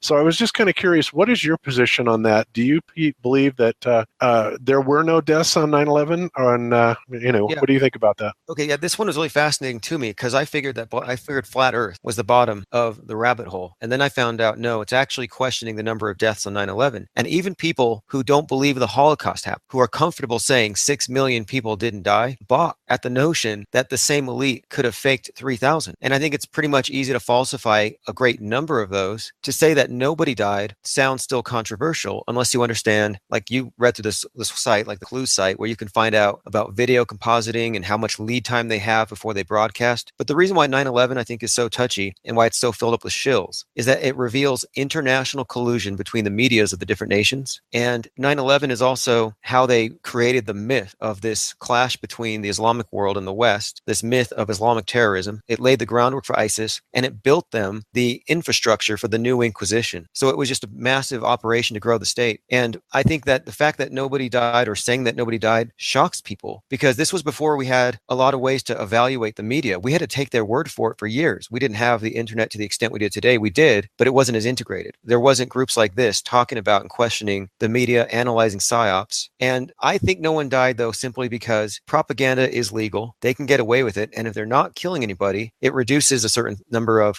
things that could make it go wrong. Like, you're not going to have a lot of people who are suddenly feeling very guilty because they actually participated in a mass murder. Instead, they feel like it's just a movie, a propaganda film. Well, my opinion is, and I'm not going to claim to know whether people died on 9/11, but I will first mention that I've been to New York and I've been to the World Trade Center.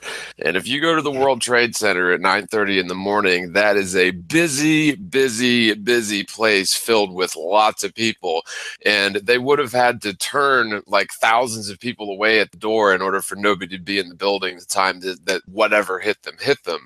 And, frankly, I would say, looking back at history at so-called disasters that were obvious false flags and really fishy things like the Titanic disaster, it would make a lot more sense for them to invite key people that they frankly wanted dead to, say, a top floor meeting, for 9 o'clock breakfast, and take out, maybe dozens and dozens of people that they wanted dead all at once. Now, furthermore, I see the ruination of the World Trade Center as the sort of coup d'etat of the American financial system, because it's already run by the Federal Reserve, but at least when Wall Street was run primarily by lots and lots and lots and lots of day traders, after 9/11, most of that stuff honestly got automated, and you've got one or two computer dudes doing the work of like 50 day traders that, would have been happening just 10 years ago. And so a lot of the sort of, I guess you could say, lifeblood or sort of like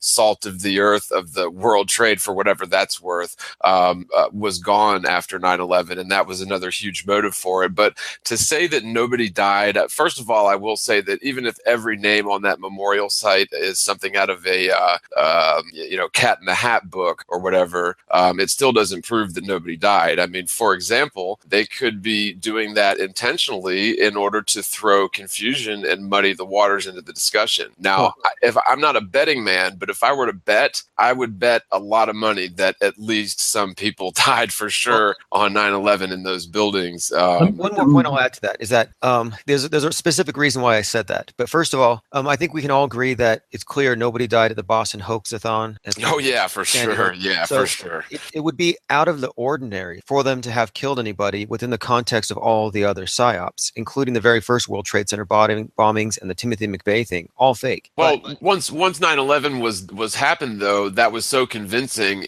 whether or not people died, which I believe they probably did, but that was still fresh in everybody's mind, where something like the Boston bombing, even as generic and sort of ridiculous as it was, it's still effective to the, Joe Sixpack, for lack of a better word. Well, one more point, I think, is that the reason why they do the psyops is so they can take a myth and make it real and accepted history. And that's what they do. It's 1984. And so a psychological operation allows them to bypass our critical thinking and cause us to accept something on faith, which is easier when you're being manipulated by media, by people on TV with their tears. You got Robbie Parker weeping on Christmas. It's all designed to manipulate. And so when I made the video, Nobody Died on 9/11, I was trying to say part of breaking apart the globe paradigm is saying the things that will offend their idols and their myths that they created. And so if people can accept that 9/11 was a big hoax, they can look at what myth came out of it that we need to dispel. And so I made that video to be offensive, to be iconoclastic, in the sense that, yeah, this is a myth, and now we need to look at at the motives. Like now we know that there's a motive for the elite wanting us to believe that guns are dangerous and terrorists are everywhere. It advances their war agenda and their police state agenda. So I think it's okay to question. I absolutely think it's fine to question whether they did or didn't. But I hope what everybody realizes is just the conversation, just the discussion between us is the reason why 9/11 Truth has been going on for 17 years. It's because of this one thing that they're able to put out. What better tool of slave owners would there be besides something that gets the slaves to argue with each other? That would be the number one tool, because then they sit in their little house, they get waved with their fan while these slaves are out there arguing between each other whether somebody died during a certain beating or whether they didn't. And that's ultimately what this is all about. Is it doesn't matter to, and I don't want to say it doesn't matter to me, that sounds wrong, but whether people died or didn't, I know that I was deceived on that day. And if we as Americans and as the world got together and said, we were deceived, we know we were deceived, now it's time to face those who deceived us, this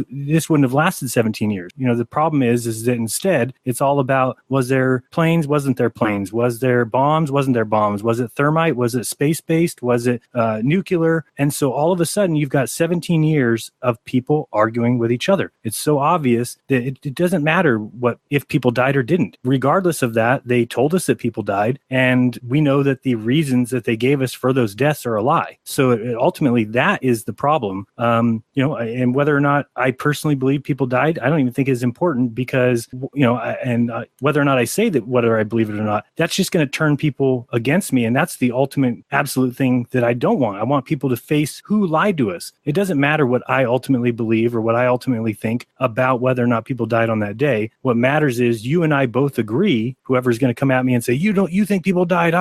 Well, do we both agree that we were fooled? Well, then let's turn our attention into yelling at them, not each other. No, you make a very good point. And as to the Morgile, your point, it does make a lot of sense to not speak in absolutes, especially on something polarizing, because it's simply bad marketing, bad messaging, and it's going to deter debate if you just make people angry, especially with a hot button issue. And so, yeah, I did it as an exercise in iconoclasm to test the pool. And I learned that, yeah, a lot of people have actually looked very deep into it, but that it's a little too deep and it's pretty much irrelevant at this point, because we have so many more recent operations, whether it be school shootings, mall shootings, or fake race hoaxes, that we don't really need to even go back that far to make our cases. So yeah, I pretty much leave it alone. I did touch it at one point just to test the waters, because I have looked into all the evidence suggesting that, it's not that difficult to pull off something like that when you have their resources, their time, their energy, their money, and the fact that they have an international collusion with the media, which is a really key point to understand too, is that this kind of like the Antarctic Treaty shows that this notion that we're all these divided nations and our leaders are against one another is all just a big stage show. Yeah, you're totally right. And in terms of the Twin Towers, whatever happened, whoever did it, the PNAC, essentially the neocons that got in with Bush, got what they wanted, and we're in the never-ending war that they wanted still. And so you're absolutely right that regardless of what happened, regardless of how many people died, they got what they wanted. And that's how propaganda works. It's just as effective to trick people and convince people that you've achieved a thing as it is to actually achieve the thing. So another huge example, I think, would be the nuclear bomb, right? But anyway, go ahead, Bob. Okay. Yeah, I speaking of hot button issues, I kind of want to raise this one because I found this very interesting for quite some time. But I'm sure that everybody is aware of Dr. Carol Rosin's testimony about what Werner von Braun had said about there being a fake alien invasion as, kind of the ultimate card that the elite were going to play for, whatever would wrap up their agenda. So getting back to 9/11, and this is where we get into the hot button issues. There was a woman by the name of Dr. Judy Wood that wrote a book called Where Did the Towers Go? And I read this book over a year ago. And I have to tell you, it's not only a beautiful book, it was expensive, but it's a beautiful book, and it's full of pictures and diagrams and arrows and circles and everything. And it's got, and I have to say that Dr. Wood makes an amazing case for there being, some sort of directed energy weapon that may have been involved on 9/11. Now, the thing that's amazing about this is, regardless of the case and how well documented it is, many people I'm sure haven't actually read the book. And if you haven't read the book, then you really have no business speaking about it. But, my impression when I came away from it is that it's entirely possible that this did happen. And the reason that I say that is because if this type of exotic weaponry is in fact real, and what Werner von Braun told Dr. Carol Rosin about this fake alien invasion, then not only would it need to be believable beyond the point of, holographic technology, where people are seeing spaceships and stuff like that, but there would have to be some sort of tangible type of, weaponry or whatever if we're being attacked or something like that. So I've always wondered if, this type of weaponry that was alleged to have been used on 9/11 is not something that the elite are trying to keep a lid on, because they want to be able to utilize this in some of their top secret craft, anti-grav craft that they have coming out. So my question, I guess, is are you familiar, Tim, with Dr. Wood's work, and do you think that this is a plausible theory that the reason that there is so much controversy and so much hatred, literally, towards Dr. Wood, that they are trying to keep a lid on this, and they just want to make anybody that even postulates this particular idea make them out to be a complete crackpot? Well, I haven't read that particular book, but I think your theory makes a great deal of sense. And as we have all seen, when you leave the echo chamber, you get flack. And it's conspicuous that there are certain things that you can't question. And like, for example, as Jeranism said, you can talk about pink elephants, nobody's going to come after you. And so, yeah, if that's raising a lot of eyebrows, making a lot of people mad, that would make me look. It's the whole pay no attention to the man behind the curtain. And if that's where their attention is telling us not, if they're saying, don't look at that, you're probably right. And they wouldn't want something like that known because it would spoil the surprise when they bring down the aliens, if that's what they want to do. Yeah, and that is exactly the controversy that is surrounding Dr. Judy Wood and her work. And of course, Clues Forum is all over it. And so many people, it's amazing how many people just hear the name Dr. Judy Wood and they're like, oh, she's a disinformationalist. And it's like, well, that certainly wasn't my impression in reading this book at all. I looked at it as a remarkable piece of work, and I think she made a very coherent case for there being some type of exotic weaponry used on 9/11. So, but I think you're right. I mean, that's exactly it. When you're over the target, you're going to take a lot of flack. And, there was all kinds of other weird stuff that happened, of course, on 9/11 as well, like the hurricane that was off the coast and then all of a sudden got steered away. So there's clearly some very exotic, strange things going on. And, the more I think about what Dr. Rosin said about, Werner von Braun's, message that he imparted to her before he died, the more I think that this is absolutely very much so a viable possibility. Because let's face it, if the aliens come and they're using conventional weapons, like bombs and stuff like that, it's not going to be real convincing. But if they've got something that is akin to what was shown on Independence Day, right, when the big mothership came over the White House and basically shot its beam down and annihilated it, if they actually have that type of technology, then by all means they would want to keep that nearly as secret as they do flat Earth, right?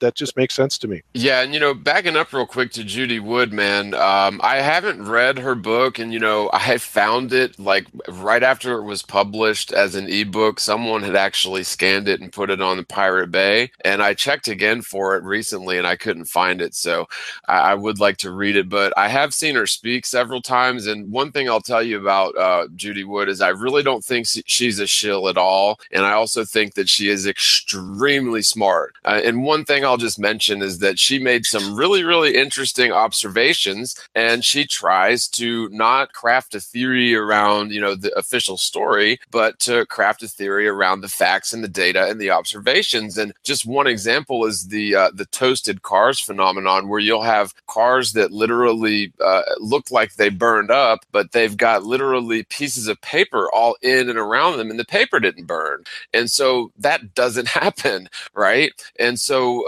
her theory actually accounts for this if it's some sort of a directed energy weapon. And, if you look at the Hutchison effect, there are certain frequencies that can be used to literally disintegrate matter at the, well, I hate to use the phrase atomic level, but for lack of a better term, disintegrate even, structural steel at the atomic level by simple resonant frequency vibrational waves or whatever.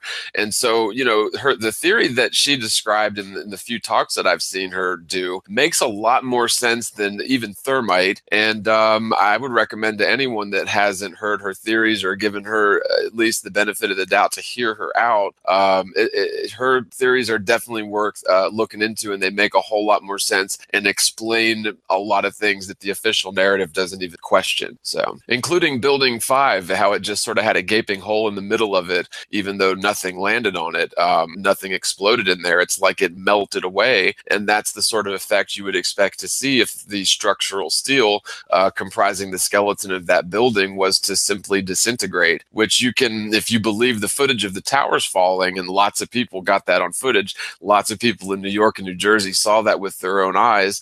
Structural steel literally disintegrated into dust before it hit the ground during free fall. So, you can't really attribute that to any sort of explosive or thermite or anything conventional that we're aware of. Yeah, and that was kind of Stephen Jones's bailiwick that he came out with, saying that not only that was it thermite, but he said that it was a special kind of thermite with some additional chemicals in it that even made it burn hotter, and it was then called thermate. And supposedly, what little samples they did get, there was traces of thermate residue. But again, that could all be a smoke screen. It's really hard to say. And a lot of people are out in the chat saying, well, Dr. Judy Wood is a shill, and this is exactly what I'm talking about. Why did they say that? Have they read it? How do they know? And why is this such an implausible theory? And other peoples are saying, knock it off with the alien stuff. They don't exist. And to that, they may or may not exist. In fact, they probably don't. And anything that has been attributed to aliens is probably maybe visitors from the other side of the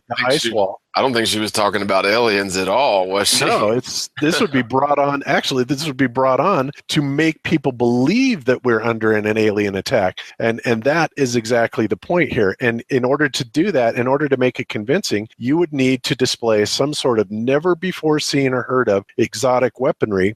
And I honestly believe that that's, if she's right, and, like I said, she makes one hell of a case for it in her book, that this is a very viable possibility. So anyway, just thought I'd throw that in there. $19.5 billion could pay for a pretty spectacular psychological operation. And all they need is something to put down a crisis. And then they can go ahead and eliminate those people who know enough that could actually cause other people to question the reality of the situation. So I kind of look at it as, if they decide to preserve the globe in spite of this growing wave of people recognizing how it's all a fraud, if they're going to preserve it, they're going to need a really big gulag. Yeah, isn't that the truth? So, yeah, interesting.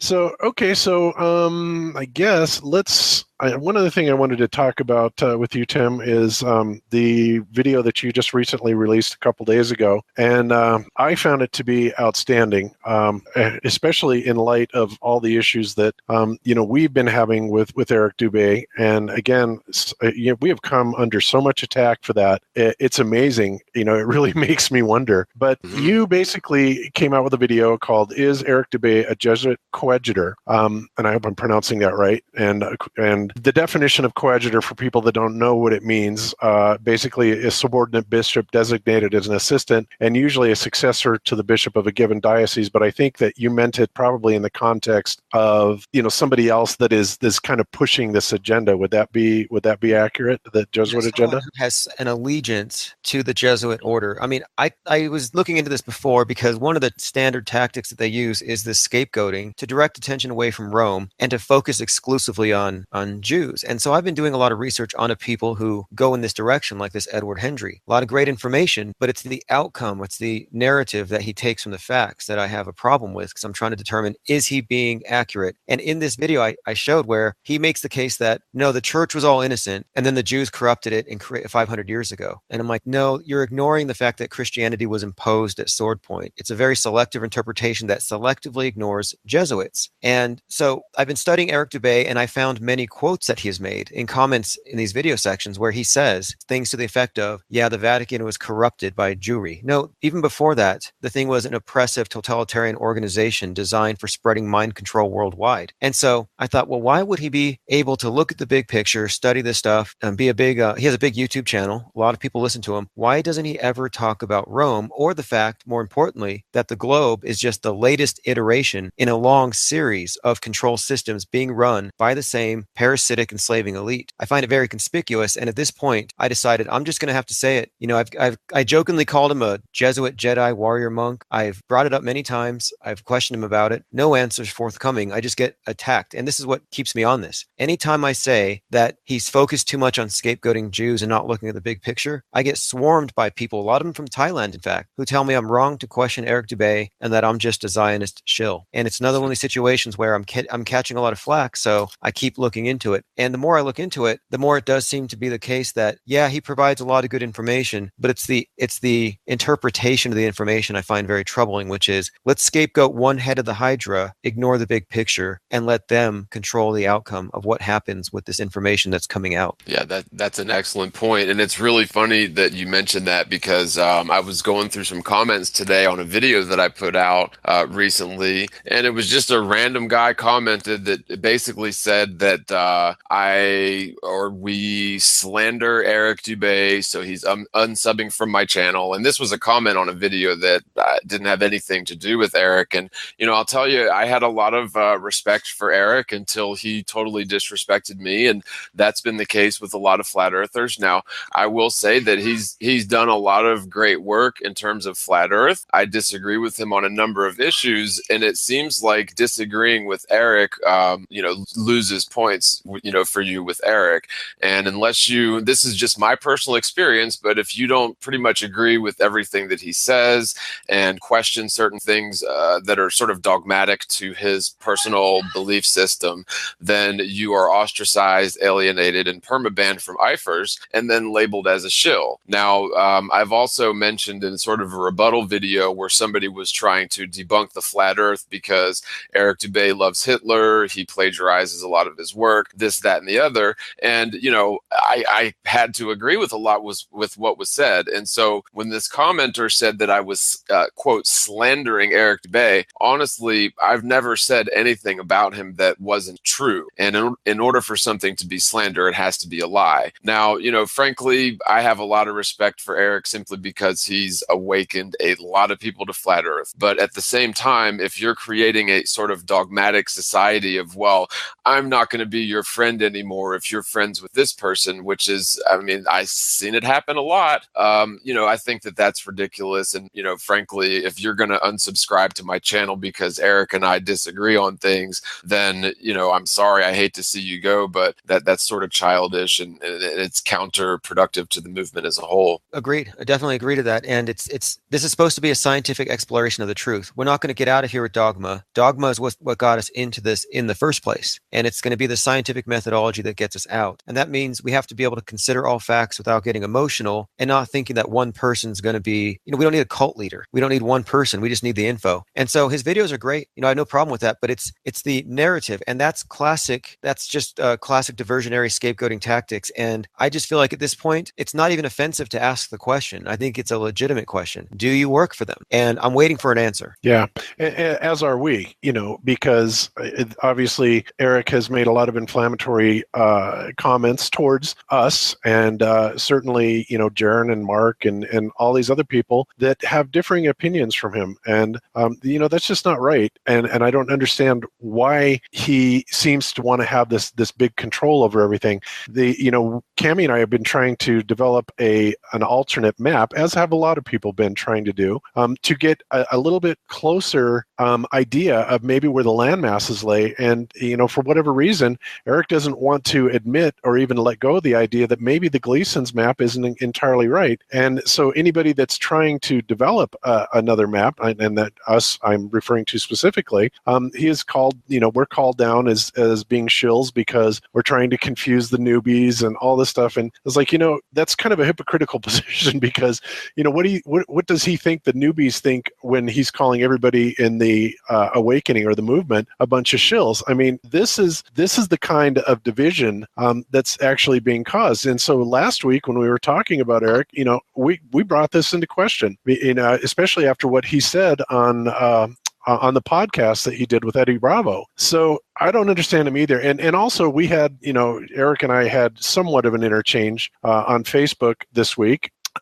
where I had made the statement last week that Eric had actually accepted, or not accepted, Eric had gotten an invitation, even though he didn't see it initially. But then he said that he couldn't make it, and he was going to then wish everybody good luck but he couldn't be there. Right. But, he came back at me and saying, well, Bob is lying. In fact, I'm posted right on the show wall of shame, as are you, Tim, by the way. You're getting honorable mentions there. But so all I was doing was bringing that up, saying what Robbie had essentially said. And here I have a screen capture of exactly what, Eric said to Robbie, where, he's first of all talking that, he didn't get the event or the invite. And, I was asking Robbie, why he didn't mention that in the message. But the thing is this was something that was written, like 6 weeks ago, over a month ago. And he accused me and said, no, you're lying. I didn't say any of that. I just said that you're all a bunch of shills. And of course, you can see right here. Anyway, good luck with your event. And thanks for helping spread the good word. Peace. And then Robbie, further contacted him. And then Eric came back and said, thanks, guys. I appreciate the invitation. And I'm glad you've created such an event. I've got a full plate as it is, however, so I won't be able to attend, but give my support to everyone. Spread the good word. Peace. And then he turns right around and says that, well, none of this was ever true. You can read it right here in his comment to me. He calls me a liar. He refers me to the IFRS page, which, he says, this is what I actually wrote. And I'm showing this to be fair to Eric. But the point is Eric, you were aware of it. And nevertheless, you declined, you wished us well, and then you turned right around and stabbed us all in the back on Eddie Bravo's broadcast. And I don't understand this type of behavior. Look, if you don't agree with Mark Sargent, then that's fine. If you don't agree with Patricia Steer, that's fine. If you don't agree with Jeranism, the same thing. But, he is the one that's actually, spreading the lies. What he said about Jaron is completely over the top. And so, when you look at this combined with the fact that, anybody that has ever tried to join IFRS, if they say anything that is even remotely differing from Eric's company line, if you will, they're instantly banned. And I mean, there have been literally hundreds, if not thousands of people that have come forward saying, yeah, I was banned for just saying this, that, or the other thing. And it's like, this is the kind of division that is actually happening. So we have all these good researchers that are out there pouring their heart into this. Are absolutely as dedicated to it as Eric is. Myself, Jaron, and John are included in that. And we are being essentially crapped on, for no good reason whatsoever. So this is what makes me suspicious of Eric, kind of controlling the opposition by leading it. But I don't understand the logic in it because, separating yourself and dissing everybody, eventually you're going to get to a point where the majority is on the other side of the fence and everybody's turning around and looking back at Eric saying, what's up with you? So, when you came out with your video, asking if Eric Dubé was essentially pushing the company line for the Jesuits, all of this is starting to gel for me. And I honestly have questions, and I'm not accusing him of anything, but, between this and several of the other things that I've seen, I have to wonder. And I don't understand why he insists on keeping this division and, shill calling. Everybody's a shill. According to Eric Dubé, everybody's a shill. He's got a shill wall of fame, and it's patently ridiculous. So when you came out and actually did this, I thought it was great. Did you notice his name was misspelled on the Facebook? And yeah, I know why, because he got shut down essentially and had to reopen a name under Eric Dubaz instead of Dubé. But go ahead, Tim. Okay. Well, one thing though is when I first started watching his videos, I saw that he would do these parody videos mocking other people who had substantial followers, like in an unflattering way. And it was this kind of vitriolic comedy routine. He would dress up as Patricia Steer, Mark Sargent. And so I'm thinking, well,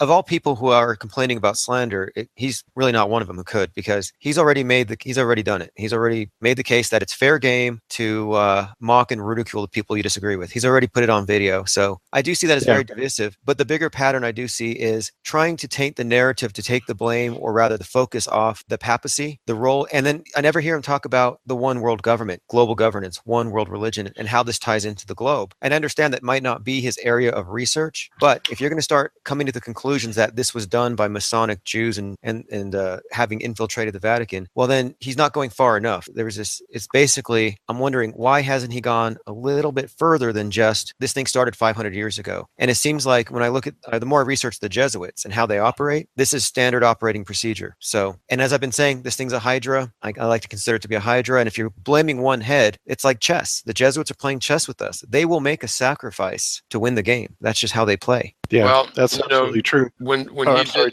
did, when he did the interview with Eddie Bravo, he was, and this is just an observation, but he was extremely rude to the producer who was on the live hangout as well, who was asking, really some legitimate questions, and Eric was answering them, but he was answering them in such a way where he was literally mocking and ridiculing the dude asking, and frankly, that's not how we, and everybody has their own approach to this, I guess. But if you're having a conversation with somebody with legitimate questions, you should try to answer to the best of your ability without ridiculing and mocking them, because frankly, that's just going to make them, leave them with a bad taste in their mouth, and it'll really cause people to tend to reject the information because you're literally insulting them. And he wasn't blatantly like calling him names or anything, but it just I got the impression that the producer of the show was just being treated very poorly by Eric because he was the one that was skeptical and a globe head. But frankly, if somebody's really asking legitimate questions and not going in circular arguments like the trolls do, then that's really an honest thing that we should handle with. We should be grateful that people are asking those sort of questions. Yeah, absolutely. And somebody in the chat was saying, "Oh well, if anybody else would write books about flat Earth, we wouldn't have to deal with this." It's like, well, sorry, but you know what? There are a lot of people writing books on flat Earth. Yeah, I'm writing a book. I've got like 100 pages done. Hey, if any of you do, I will be happy to review books and promote them on my channel for sure, because we don't, like I've described this thing as a leaderless resistance movement. We don't need a big figurehead, because this is exactly why. Eric Dubay is a classic example. When one person or too few people dominate the narrative, then we run the risk of either they're compromised, or they can be compromised, or they do one dumb thing and it can be used to tarnish the whole movement. And so it's very important to decentralize. We are all leaders in this. And with that regard, we do need to kind of shy away from this notion that, he's bigger than he is. He's got some good videos. That's really all there is. But that being said, I think it's a fair question to question his motives if he won't, after being called out on it, bring up Rome. Yeah, I absolutely agree. And we need to, he needs to answer for this. I mean, he wants to be the leader. And if he's going to proclaim himself the leader and he's going to have all these minions, like Mark Wilson, who constantly trolls our channel, and I saw he was trolling your channel as well, Tim. It's unbelievable, these people that do this, because they are such dyed-in-the-wool, Eric Dubay disciples that think he's God. It's patently absurd. But yes, the point is that a lot of people are writing books on flat Earth, and they're not just back in the 18th or 19th century either. There's a lot of modern day. We were just talking about Edward Henry, even though he has a very strong Jesuit type of position. The point is there are a lot of books out there. People are writing them. John's writing them. You've written one. You yourself have written one, right, Tim? What's the name of your book? Oh yeah, mine is the Flat Earth Activist, where I had these 10 videos how to debate, for flat Earth, and basically what I did was I took those 10 videos, and that's the first half of the book, and then the second half is a collection of essays, which it kind of came from the notion of the Reformation, where he took a list of complaints about the church and nailed it to the top of the door, and the whole idea was, let me go ahead and just make my case and make it open and make it bold. And so I put all these essays out. The first one is like "The Globe Has No Clothes," about how belief in scientism, belief in the globe, is like a collective delusion, and the flat earther is like the kid pointing out the obvious. Hey, the emperor's got no clothes. Right. And just so you know, on the book, because this was before I published it before I started making these videos full time, I wasn't going to sure if I was going to be able to do this. And so just to make sure I got my main ideas out, I published it in this book. And so when I first released it, there were some spelling errors that someone let me know about. So I've since corrected it, and I've priced it as low as I can. It's not really a huge profit thing for me. To me, it's like, what happens if they go, these ideas need to be spread. And that's why I'm all in favor of publishing books and getting people to publish books, because we need to get this out of the echo chamber. And in the internet, that kind of tends to happen. It gets ghettoized. Yeah. So we have to get out of the flat earth ghetto, get it into, you can get these books into libraries. If you publish your book on CreateSpace or Amazon, you can have it distributed to libraries, to schools, to different platforms outside of Amazon? Yeah. Yeah. In terms of YouTube, as much as I love it in the last few months, especially, I've just found it. Whoops. Sorry. No problem. I've just found it. It seems as if I don't know. It's like they're making it difficult for truth channels, especially flat Earth channels, to get a wide audience, and they're using lots of different things. But I think they're using some underhanded stuff too. I don't know. I'm sort of a watcher of analytics. I always have been, and YouTube has some great analytics, and it just really seems like whenever a video gets released, it starts to take off. It hits a specific cap and then goes straight down like almost immediately. Whereas, 6 months ago or a year ago, the same video would have done 10 times better. But, I'm not complaining or anything, but I agree that, we do need to get out of social media, whenever possible, because it's controlled. I mean, frankly, if I search for something on my computer user account, I'm going to get different results than, Soccer Mom is going to get if she searched the same terms. And that's based on, what the algorithms know we're into. And, so the internet is very easily controlled in that manner. I see flat Earth videos everywhere, for example, but I'm pretty sure that your average YouTube viewer is not going to have that sort of, suggestions. Yeah, so very true. So anyway, that's just kind of the point, and I won't harp on this, but I really, honestly, I'm quite tired of the division. I'm tired of Eric not answering anybody other than in a mocking way. In fact, like I said, I extended an olive branch to him on Facebook, and he came back and basically just completely went off on me, saying what a liar I was, posting it on his IFRS board, saying that Bob's lying about this. And then when I came up with the proof, saying that, yeah, here it is. And whether or not he had a previous conversation with Robbie is really irrelevant. The point is that this happened well over a month ago. He knew about the conference. He wished everybody well. And then he turned right around and stabbed us all in the back. And only Eric could get away with that, right? And, like I said, he's done a lot of great work. Nobody is disputing that. But, his attacks on other people, like I said, I don't know if it's because of egotism or if he actually is an operative. I don't know, but it needs to stop, and there needs to be cohesion and unity, and he needs to answer for some of his stuff. I mean, he can't just continue to ignore people and legitimate questions that they have, like you do, Tim. Absolutely. So, and I put the question out there because as this thing picks up and more people look into it, we just want to be sure that more voices are heard and one person doesn't dominate it. And for example, what's on the screen right now? There's a book of flat Earth memes and flat Earth facts. It's all in color. Mm-hmm. This is by David Weiss. Oh, David Weiss made that. Okay, this is great. This is exactly what I'm talking about. As far as publishing, this is really good stuff. Yeah, it is. The it's division excellent. needs to stop. And one way we get rid of this division is we make it irrelevant, and we make it irrelevant by bringing, just focusing on the facts. Avoid the narratives, focus on the facts, and we'll just go where the facts lead us. Avoid the dogma. We just keep our bullshit filters on. Avoid the dogma, and I think we'll all be fine. And we will eventually see, maybe 6 months from now, people will say, "Who's Eric Dubay?" Because there'll be so many other videos out there. Yeah, I like the idea of just keeping with the facts. I mean, for myself, being a flat Earth creator and seeing the kind of money that you might get from ad revenue, that you could never accuse somebody else of doing this for the money. That's obvious. And so when you have Eric Dubay saying that people are trying to brand this flat Earth movement by making a conference and that people are in it for money, that's a huge sign for me, because he is a content creator, and maybe he made a bunch of money that I don't know about on his book. I have no idea how many copies sold or whatever. But to me, I can't see ever accusing anybody of doing something flat Earth related for the money, because I know what kind of target you put on your head. I know that you aren't going to make money. So it just kind of bothers me when that comes up, and to say that it's a shill fest and that we're all trying to brand this. And I mean, it's going to cost me $2,000 of my own money to go and speak at an event simply because I care about the message that we're trying to put out. So that's certainly the complete opposite of making money off an event or trying to brand it. In fact, if there's anybody who's trying to brand it, it would be the people who are arguing about some stupid website name, that because Lori Ferrari went out and bought that website, that now she's a shill, and Eric has continued to bring that up over and over again. So how can you then say that somebody else is trying to brand? Nobody's tried to brand anything, as far as I know. You've made a very good point. As a business model, trying to sell the most controversial, unpopular idea is the opposite of good business sense. I mean, the purpose of a business is to make money. And if you want to make money, you could put the same time, energy, and effort into something a little more conventional. So that argument falls flat on its face, and there should be no shame attached to it. I mean, I'm pretty much, just so people know, I like to be transparent about it, in the interest of full disclosure. And it's like, yeah, I'll put, if you want to support my channel, buy one of these t-shirts off Teespring, like my Flat Earth Day 2017.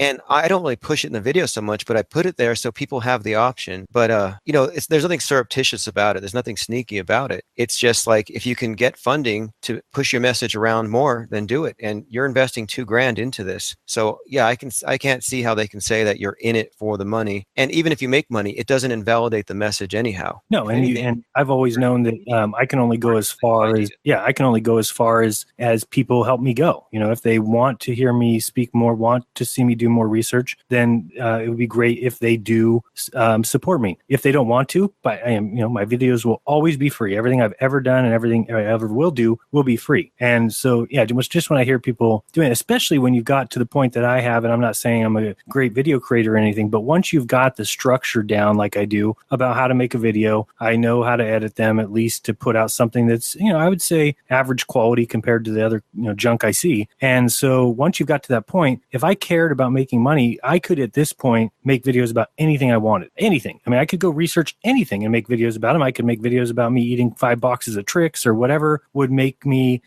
propel myself into those million views. And that's not what I'm here for. I'm here to speak about the truth. All my videos will be just that. And so if anybody's got a problem with, like you said, being, transparent and saying that, yeah, I'm not sitting on a wealth of money. I don't have any kind of inheritance that I'm getting. So it is getting by the the shoelaces, getting by the very slimmest margins. And so I appreciate everybody's help. And so to be called out for that when, again, the whole thing with Eric is just simply, for me, go look at his shill Hall of Fame page or whatever, and I'm up there with an accusation that I stole $80,000. And he knows that that's not true. I know that he knows it's not true. And so to have that page up there when people type my name in a search, that they're going to see that tells me everything I need to know about the guy, that for something that he knows is not true, an accusation to be put up there and left up there, and he lets people talk about it on his IFR site, that they just go on and on about, Jaron's a Bitcoin scammer, he did this, he did that. That's fine. That just tells me all I need to know about you, because as good as research as you do and as good as videos you do, I know that part of your research is absolutely horrendous. And the fact that you decide to leave it up on your website tells me you don't care about the truth. That's certainly not your goal. Right. Well, that was a huge confirmation to me as well, because at least my wife and I know that I'm not some government paid shill. And way back in the day when I first started making Flat Earth videos, Eric was very nice and helpful, and encouraging for a little while.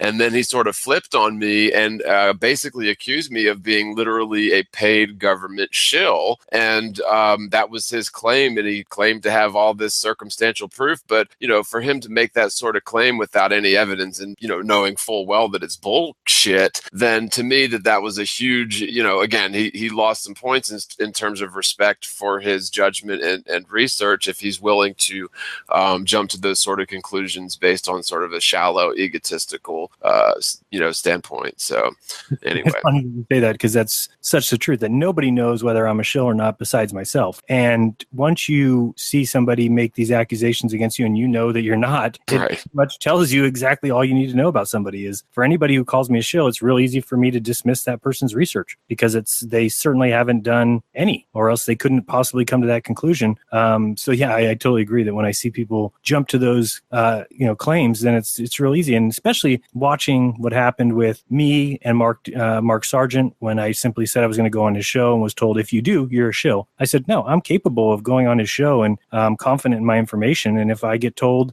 something that I don't agree with, then I'll call it out for BS. And they said, nope, if you go, you're a shill. I said, fine, I'm out of here, and became a shill. Right. Yeah, it's like if you're friends with him, then I'm not going to be your friend anymore. That's exactly right. Yeah, it happens all the time. And then And you by the see way, Jaron, you were called a liar for that by Eric. Just FYI, called a liar for what? for saying that's the reason that he put you on his show wall of shame is because you went on the show. That's on Facebook. No, I'm saying, isn't the whole thing that happened, isn't that all in that forum, the IFRS forum? Yeah, I think so. Last time I checked, but I mean, I don't go there he anymore. reiterated it on Facebook. Oh, great. Yes, I mean, that's all you need. And then once you see what happened to ODD, which was exactly the same thing, I saw it play out in front of me to where ODD decided to speak at the conference. And that's because ODD is confident in his information and what he wants to portray to people and the information that he wants out there and how much he cares about the truth. That's obvious for anybody who's watched any of ODD's videos. And I mean any of them. You know that the guy is not a shill. You know that he's there. He's a real guy. He's really putting forth his best effort to put out the best videos he can. And that's obvious to anybody who's actually looking for the truth. So for someone to come along and say, you're going to speak at that convention, therefore you're a shill. And, Eric can call that a lie all he wants to. That's exactly what happened, that you can't go speak at that conference or else you are part of them. You are part of the shill the shill conference. Well, ODD, good for him for standing up and just saying, fine, then I'll be a shill. Call me whatever you want. I'm doing this because I care about the information getting out. And again, these things come down to, why not wait until I go on Mark's show and say something wrong, then call me a shill. Jaron's a shill. He said there's a dome. Jaron's a shill. He said it's infinite. Whatever. Then you can claim that. But to claim it ahead of time, like for instance, the conference hasn't happened. So if ODD goes to the conference and says, hey, by the way, I believe that there's a dome and I believe that, without this evidence, then you can call him whatever you want. At that point, then I have no problem with that. So you're commenting on somebody's information, but you're commenting before 7 months before this conference even happened, that because he's chosen to spoke there, then it just gets into ridiculousness. And that's just obvious to me. Anybody who's watched ODD's work, which I know Eric has, and comes to the conclusion that ODD is a shill, is a garbage ass researcher in my mind. Yeah, that's true. Absolutely. You can tell just by watching his videos over time in the progression that he is also constantly educating himself. So he's not pushing a dogma. He is a legitimate researcher. But, one of the tactics and I saw this with the Office of Strategic Affairs within Scientology, is they police people's thoughts in a certain way. And one of their main tactics is they create a rogues gallery. They do these naming and shaming campaigns, and they build dossiers and publish them in order to shut people down. That's a common tactic. And to see that being used does throw up a red flag for me as well. And it also says that he doesn't trust the individual to make up their own mind. It's like, you're smart enough to see through the globe. I think you can listen to anyone, extract the good information, and ignore what you don't agree with or you can't prove. So it's also kind of arrogant saying that we need him as a filter. I don't think so. Yeah, well said. Well said. So anyway, yeah, I don't know what's going on with him, but hopefully he'll come around and start being transparent. That's another thing, Jaron, is you have always been extremely transparent to your fan base. And you've got your Ask FM on your webpage, and you are constantly answering questions there. I mean, you've made yourself available to the public in so many ways. It's ridiculous. And this is somebody, in my opinion, that has nothing to hide versus living, reclusively and essentially having your minions go out and do all your bidding for you everywhere else. That's a huge red flag to me. And also the other thing that I find interesting is I mentioned last week about, if you go on Google, one of the things that this Mark Wilson guy is saying is prove it, prove that Eric's a shill. And I said, well, first of all, I never said that he was, but there are other people that have made quite a case for it. And I mentioned Paul Michael Bales, which of course was a big trigger for this Mark guy. But, all you have to do is go on Google and type in the words Eric Dubé shill. And what you will find is absolutely stunning. You'll find the connections to Washington, D.C., which Eric denies. You find his parents talking about, those very same things in Washington, D.C., on Facebook, which Eric denies, about his girlfriend, being the daughter of a Thai general, I believe, which Eric denies. His dojo or whatever it is being on a base, which I'm not sure if he denies that or not, but let's face it, anybody else that would have anywhere near this amount of thing, not to mention he's openly admitted that his family is pretty knee deep in Freemasonry, right? And it's like, and that in and of itself is not conclusive, because I think, you also, Tim, were at one point a Freemason. Is that correct? Yes. Yeah. So, that's something that you can walk away from and, whatever. But to use that as a standard is crazy to accuse people, especially when they're being open and honest about it. Everybody, has things that they've been involved with. So I don't know. To me, I just think that, again, this needs to stop because, like you said, when people are building a case against other people, you're right, that's an intelligence tactic to kind of basically quash any dissenting voices. And one thing that's really interesting is Eric has gone to great extents to try and quash any case against him as well, which, of course, if somebody was accusing me of that and it was literally affecting my life, I would probably do the same thing. But, nevertheless, it turns out that Eric is really no different than anybody else. He's got his past as well. So the point is that, we got to stop making all these on-the-fly judgments of people. And if the person that is absolutely the very worst at doing that is Eric Dubé. So, we'll just leave it at that. If he wants to score any points with me, he'll put a picture of himself dressed up as Patricia Steer on the wall of shame.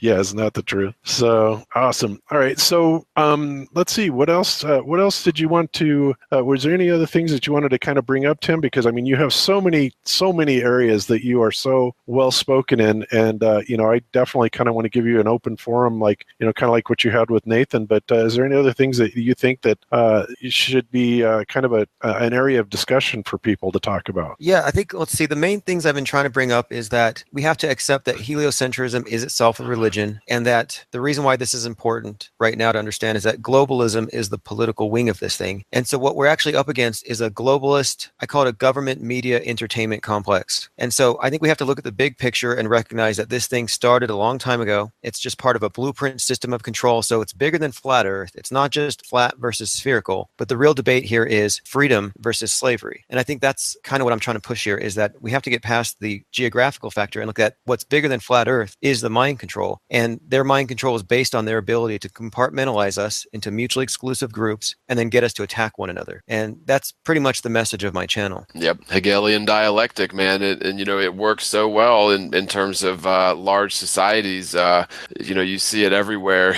It's Pepsi versus Coke, Bud versus Bud Light, Republicans, Democrats, Bloods, Crips. And really, it all goes back to this whole duality where, that's how they have ruled large societies for, God knows how long.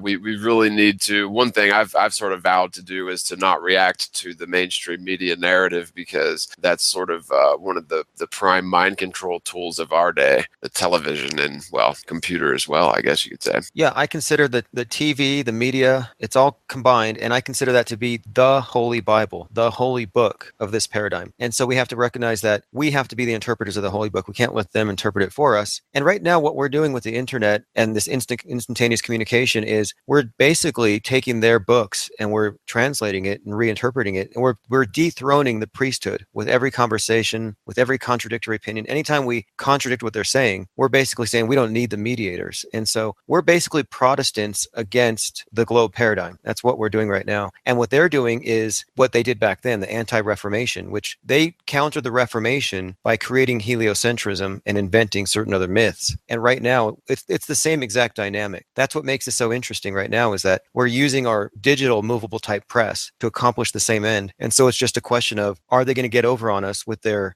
chess game that they're playing? They're many steps ahead of us. Or are we going to actually overthrow this thing once and for all? Well, I think that they feel so comfortable because of the people they have out there that are everyday people just like us who argue on their behalf. That's the craziest thing about this whole movement, is that they've got people, it's the slave owners who have slaves on their side who are arguing on behalf of the slaves. And it just, I'm sorry, on this behalf of the slave owners. It just baffles me that people don't see that. And it goes for everybody. I mean, from Wolfie to, Daza and Sly Sparkane and Reg Rhetoric, all these people, they're all the exact same in that they don't see what they're doing is they're going into a scientific inquiry with a preconceived notion that they're correct. And that is not science. Now, people might turn around and say, you guys are doing the same thing. You're going in saying that you're with a preconceived notion. And you know what? They are right. But here's the difference is that when one person is arguing against the going narrative, arguing against what we were all taught and what we all were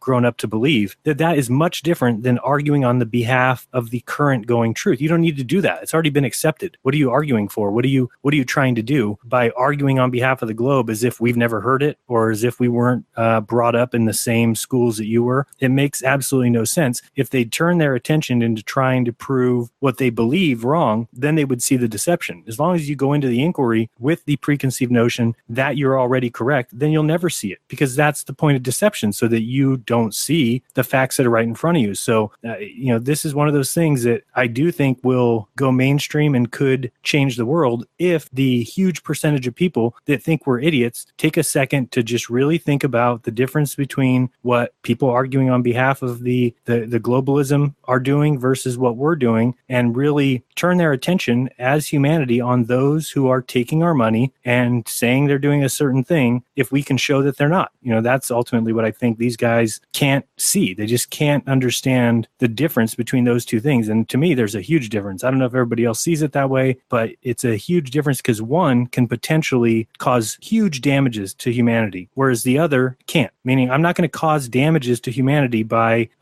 trying to attack the globe, because if it's true, period. End of story. And my ideas, my thoughts will go nowhere. And obviously, the other is a problem. When you're arguing on behalf of the establishment, making what I'm saying look dumb, saying I'm an idiot, saying I need to get an education, you could potentially be costing the entire world a setback. And that's what I don't think they realize. Very good point, because the same people who get mad that someone's selling books on flat Earth has no problem paying carbon taxes or paying for foreign wars with their money. And what I describe them as having Uncle Tom syndrome. They're basically defending the master, defending the plantation, saying, keep your Stockholm syndrome, maintain the status quo, stay on your knees. And it's like, and they get us to police one another in that way. And yeah, I call them Uncle Tom syndrome because that's what they have. Yeah, people will violently defend themselves from the truth. And, honestly, I think that there are a lot of trolls out there that are just pretending to do that. But you have a lot of people that are introduced to the topic and they get dissuaded by the trolls. And then you have a select few people that actually see some things that click and look at it deeper. And it really just becomes so obvious once you've gone through, all the checklists of pretty much anything you can think of. And it all points to a flat stationary Earth. It really is obvious. And so, you can sort of take the position that these people are all misled and deceived and, kind of stupid after a while, especially if they keep arguing ad nauseum. At the same time, we were all there at some point in our lives. So, we were all deceived by the same thing. And I personally know how difficult it was to make the leap from, totally believing in infinite space and galaxies to becoming 100% sure that the Earth is flat and stationary. It wasn't just an overnight thing. And even after there were periods of doubt, that's how deeply ingrained this lie is. And so, the best way to handle people is to, offer the truth to them, maybe plant some seeds and, let them try to figure it out on their own, because they have to do that anyway. But if you try to force it on people, or if you try to sort of feed the trolls and argue in circles with the trolls, that doesn't get you anywhere. So it's a little bit treacherous and precarious, but at the end of the day, it seems like everybody's concerted work is really paid off. You're just seeing more and more flat Earth stuff everywhere, and it can only get bigger. It'll never go away because it's the truth. So it's just so funny, because if science was what these guys believe, then they wouldn't have a fear in the world. They wouldn't need to go out and try and debunk what we're saying, because it's already the truth. So if you know it's the truth, then it will stand up to every question and you can just leave it alone. But instead, they're very frightened, and it's because you're shattering their paradigm. You're shattering the world that they think that exists. And, I was just thinking of a quick example of what I was saying before. And, let's just pretend that the United States implemented like a new tax of $10 per citizen for some fallen firefighter fund. And so, I find out that fund is actually going not to firefighters at all, but in fact, the state representatives have decided to steal that money along with basically some fire chief, let's say, who was going to be in charge of that funds. So now that fund has been written up. It's got a 500-page bureaucratic mumbo mumbo jumbo. The law is in place. It's written well, and it's a deception. So of course, right, it's going to be written well. And if questioned, it would actually, if it was looked at deeply, it would look legit. So it has now been written. It's on the books. It's ready to go. So now tell me, who's doing more damage in the public interest if we have two individuals, myself, who's some rogue journalist, and I've got some inside info about what this fund is actually going to be used for, and then you've got somebody else who's maybe a government research genius or some sort of guy that's really involved in the government. He understands all the paperwork, and so when I come out and start speaking and saying, you know what, I think that this firefighting fund is a scam, that these guys are going to steal it for each other, and he may go look at it, he may hear me and say, okay, I'm going to go to check this law, and he thumbs through it and says, no, this law is legit. And then as I keep speaking out, he just attacks me over and over again saying, nope, you're full of it. No, I can debunk that. Well, who's doing the most damage there? The person that's arguing on behalf of the people saying, I think that this is a damaging fund. I think it's a hoax tax. It's going to be stolen from us. Or the person who's arguing because he's an expert and says, no, these things are all true. Obviously there's one person there that could be doing the most damage, and it wouldn't be me. It would be the person who's arguing on behalf of the already in the books law. And, that person, by just going up and pretending that they know everything and keep arguing that fact, you're going to turn people away who would otherwise maybe find the truth. And I think that's the biggest problem, is that these people think that that's important, that their important job is to stand in front of everybody and repeat what's on Wikipedia, repeat what's in books that we were all grown up with, which is ridiculous. What are you doing? It's already, that's what we're fighting against. You can't just go and repeat what we're saying we have a problem with. That's not arguing on a side. You're just hurting people that might come in and see the same thing that we're showing, which is we're saying you're being deceived on the highest levels possible in every way of your life. There is a controlling group of elites backed by the Vatican who is, they've got their arm in everything, banking, you got the Jewry, you've got the Zionists, you've got Masonic, you've got every little arm that's picking away at you, making you into a worthless nobody, and you're just allowing it. And in fact, you're arguing on their behalf. It's pretty sad, because what we're trying to do is just get people to consider the possibility and look into it, but you've got people fighting against that. You don't want people looking into it. The Tim Osmonds, not you, Tim, the other Tim Osmond, just saying people shouldn't look into it, that this is some sort of meme, this is a psyop, don't look into it. But, I would never tell anybody, don't look into something. Look into everything. Look into it. If it matches your reality, then there's probably some truth behind it. So, I would never say don't watch Eric Dubé's videos. Watch every Eric Dubé video. Watch every video you can. You have time to watch them, because that's where you're going to find information. And if it's a lie, then it's not going to be met by evidence. It's not going to be backed by good research. And you're going to see that if you're somebody who's actually looking for the truth. Yeah, very well said. Very well said. So, okay. So anyway, one last thing I want to mention a couple things, and then I want to show a couple more things with Tim before we wrap it up and call it a show. But as many of you have noticed, I have been playing the ISS footage in the background on and off throughout the entire show. And I want everybody to kind of make note of something here. What we're looking at right now is the ISS HD feed. And of course, the other feed that I was looking at is the ISS standard feed. And virtually the entire time that we have been watching this, it has been essentially 100% cloud cover. Now, it's interesting because now, just as I am talking about this just now, we are now going over an area of the ocean where the clouds have broken. And this is essentially the first time that this has happened the entire show. But one thing that I wanted to point out to people again is when you watch the ISS feed, and you can tell about how phony it is by everybody knows that the Earth is not cloud covered 100% by clouds. And anybody that has ever flown over open ocean also knows that it's typically the ocean that has all the cloud cover over it, because of the evaporation, creating the clouds, and then the clouds move inland, et cetera, et cetera, et cetera. But this is just something I want people to look out for. Is this is ridiculous that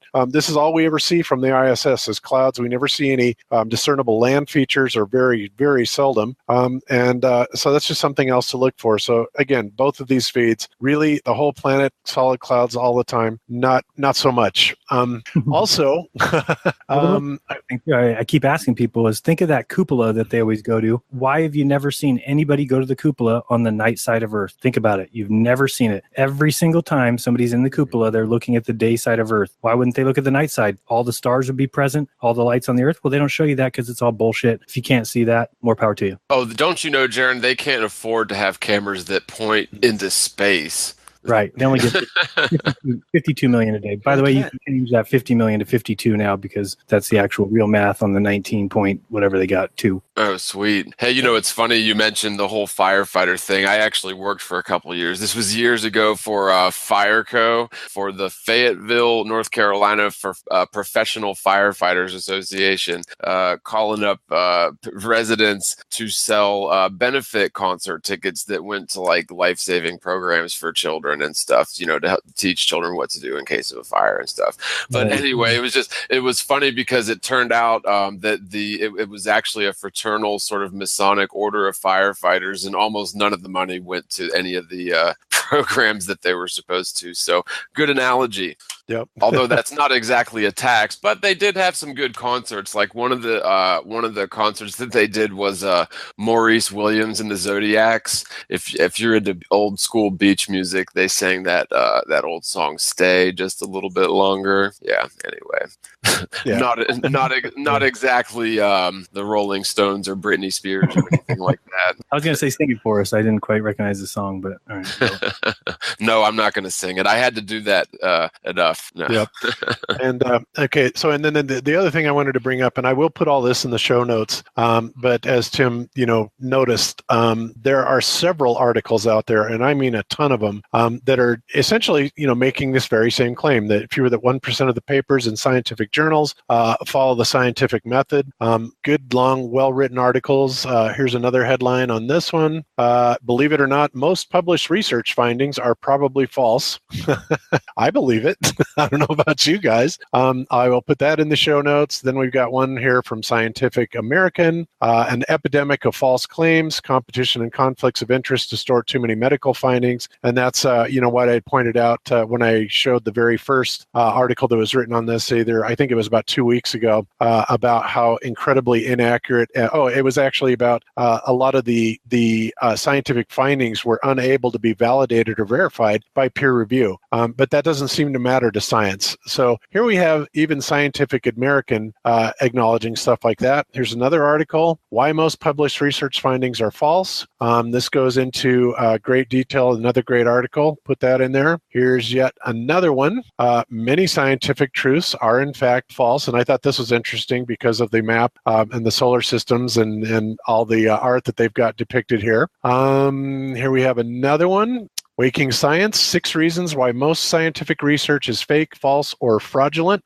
It's pretty bad when you got all these scientific journals, copping to this and writing it, and people still believe, if you're in a white scientist coat or a lab coat, which is the new priest costume, essentially, that it's got to be true. Next one, The Weeks, Big Science is Broken. Another great article, again detailing that a lot of this stuff is unable to be peer reviewed, and it's just let go on with no question whatsoever. And then here's another good one. This one's great. I had to bring this one up because this is supposedly one of Saturn's moons, and I don't know what this thing is, but it looks kind of like a ravioli that doesn't have spaghetti sauce on it. It's clearly fake. This is supposed to be real, but you can tell that the stars are over the front of it, which is patently impossible. It's really bad CGI by NASA once again. No, actually, I think Neil Armstrong lost a testicle in space, and that's exactly what it is. Yeah, it's really gotten big now. So this is supposedly Saturn's moon Pan, and if you believe that, I've got some beachfront property in the Sahara for you that I can sell you. Yeah, Pan. Yeah, Jack Parsons, when he prayed to the rockets launching, because these were obelisks as he saw it, it was the phallus of the fertility god Pan. That's really interesting that they would have chosen that name. Saturn, of course, is the father of Jupiter, god of the harvest, father time, death, and all that. But yeah, that is, to me, this shows how little respect they have for us. They're going to put something like this in front of us and tell us that we're looking at a photograph of a real thing. Yeah, and all this really is. I mean, this is NASA's idea of a genuine imitation of an artificial CGI creation. And yet people buy it as real. They think this is really real, and they're actually passing this off as supposedly being real. And it's absolutely ridiculous. But yeah, they always do seem to pick those names, don't they? Pan and Apollo and anything that has anything to do, with their occult. Everything in space seems to be, named with that. So Osiris, pretty crazy. Osiris Rex is their current one. Oh yeah. Right. Yeah, Egyptian god of the underworld, right? Yep. And this is something that I was playing earlier. It's by Flat Earth Arabic, and Jaron, I know you've seen this, and you basically commented, that you could probably do this yourself. So whether or not it's actually real or not, it's really interesting. And as I said to you, Jaron, they could have, once this guy came out with this, and by the way, you can find articles about this all over the place. People talking about that this was found, and of course, Jaron went to go look for it, and lo and behold, you can't find it anymore. But Google could have very easily covered it up. But essentially, what this is showing, if it's real, and I will qualify it with that, if it's real, is a wall, a great wall that has seemingly like entrances and tracks and stuff like that running up to each side of the wall. Pretty fascinating stuff, and that was discovered on Google Earth, as you can see this. Now, whether or not it's true or not, I don't know. So, Jaron, did you look into it anymore, or what do you think about this? Yeah, just the first time that it came out, I went and followed what he was doing, and I couldn't find that. So I'll have to do it again, but there was nothing in those areas that I was seeing that was any kind of wall like that. But I'll check again, because it could be true, but I couldn't find anything when I looked. Maybe he's got a certain setting on that I don't have. I saw down in the lower left, what does that say when it says 3D something? Can you read that? I can't really read it on the screen. In the lower left. See, he's got a little check mark. It says 3D something. I see data, a little check mark. Oh, 3D GEB something UDE GebTude. Yeah, possibly. But it's such thing. There's no such thing on my Google Earth Pro that says that. So that's one thing. It's also in a different language. So obviously, you can tell that. Yeah, it's definitely not. It's definitely not in English. So wouldn't it still start with 3D though? You would think, but who knows? I don't know. And I'm certainly not pushing this as absolutely real. I just found it interesting because if it is real, it's I suppose you could really kind of go off into speculation land about why this would be running along the bottom of the ocean and halfway across the world.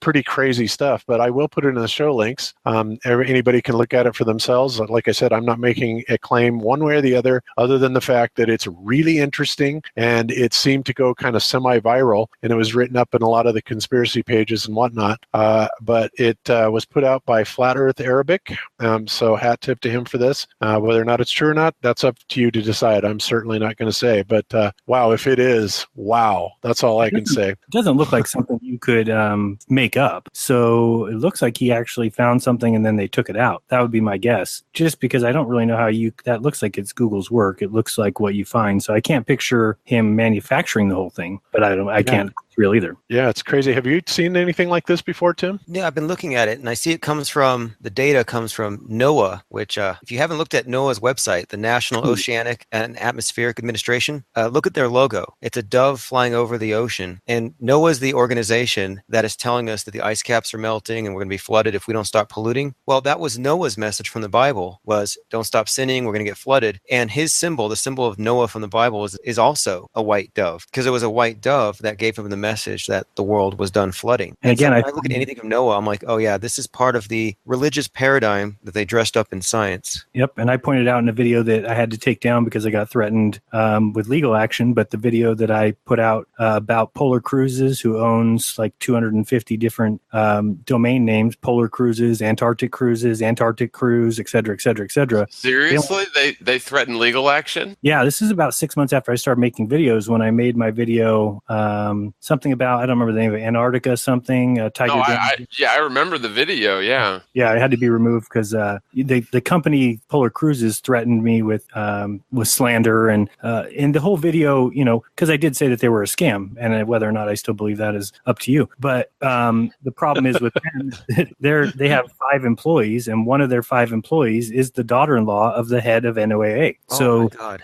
Isn't that interesting? Well, what one thing I would say is if you still have the raw edit of that, you could just put some caveats in and say things like appears to be a scam, and that's just an opinion. But if it was me, I'd take their ass to court because, frankly, I'd let them take me to court because they don't want this getting out. I think they'd probably settle. Well, I think I've said before too that if it were today or a year ago or 6 months ago, it'd be a totally different story. At the time, I was 6 months into making videos. It was middle of so I just wasn't at a place that I understood the system yet, or that I had enough evidence that I felt comfortable that if I went to court that. But you're absolutely right. These people. That's why where's NASA taking people to court for calling them frauds, or where's none of these people are doing that. Where's the Clintons taking people to court for things that have been said about them? They're not doing that because they don't want to go in front of court and have to answer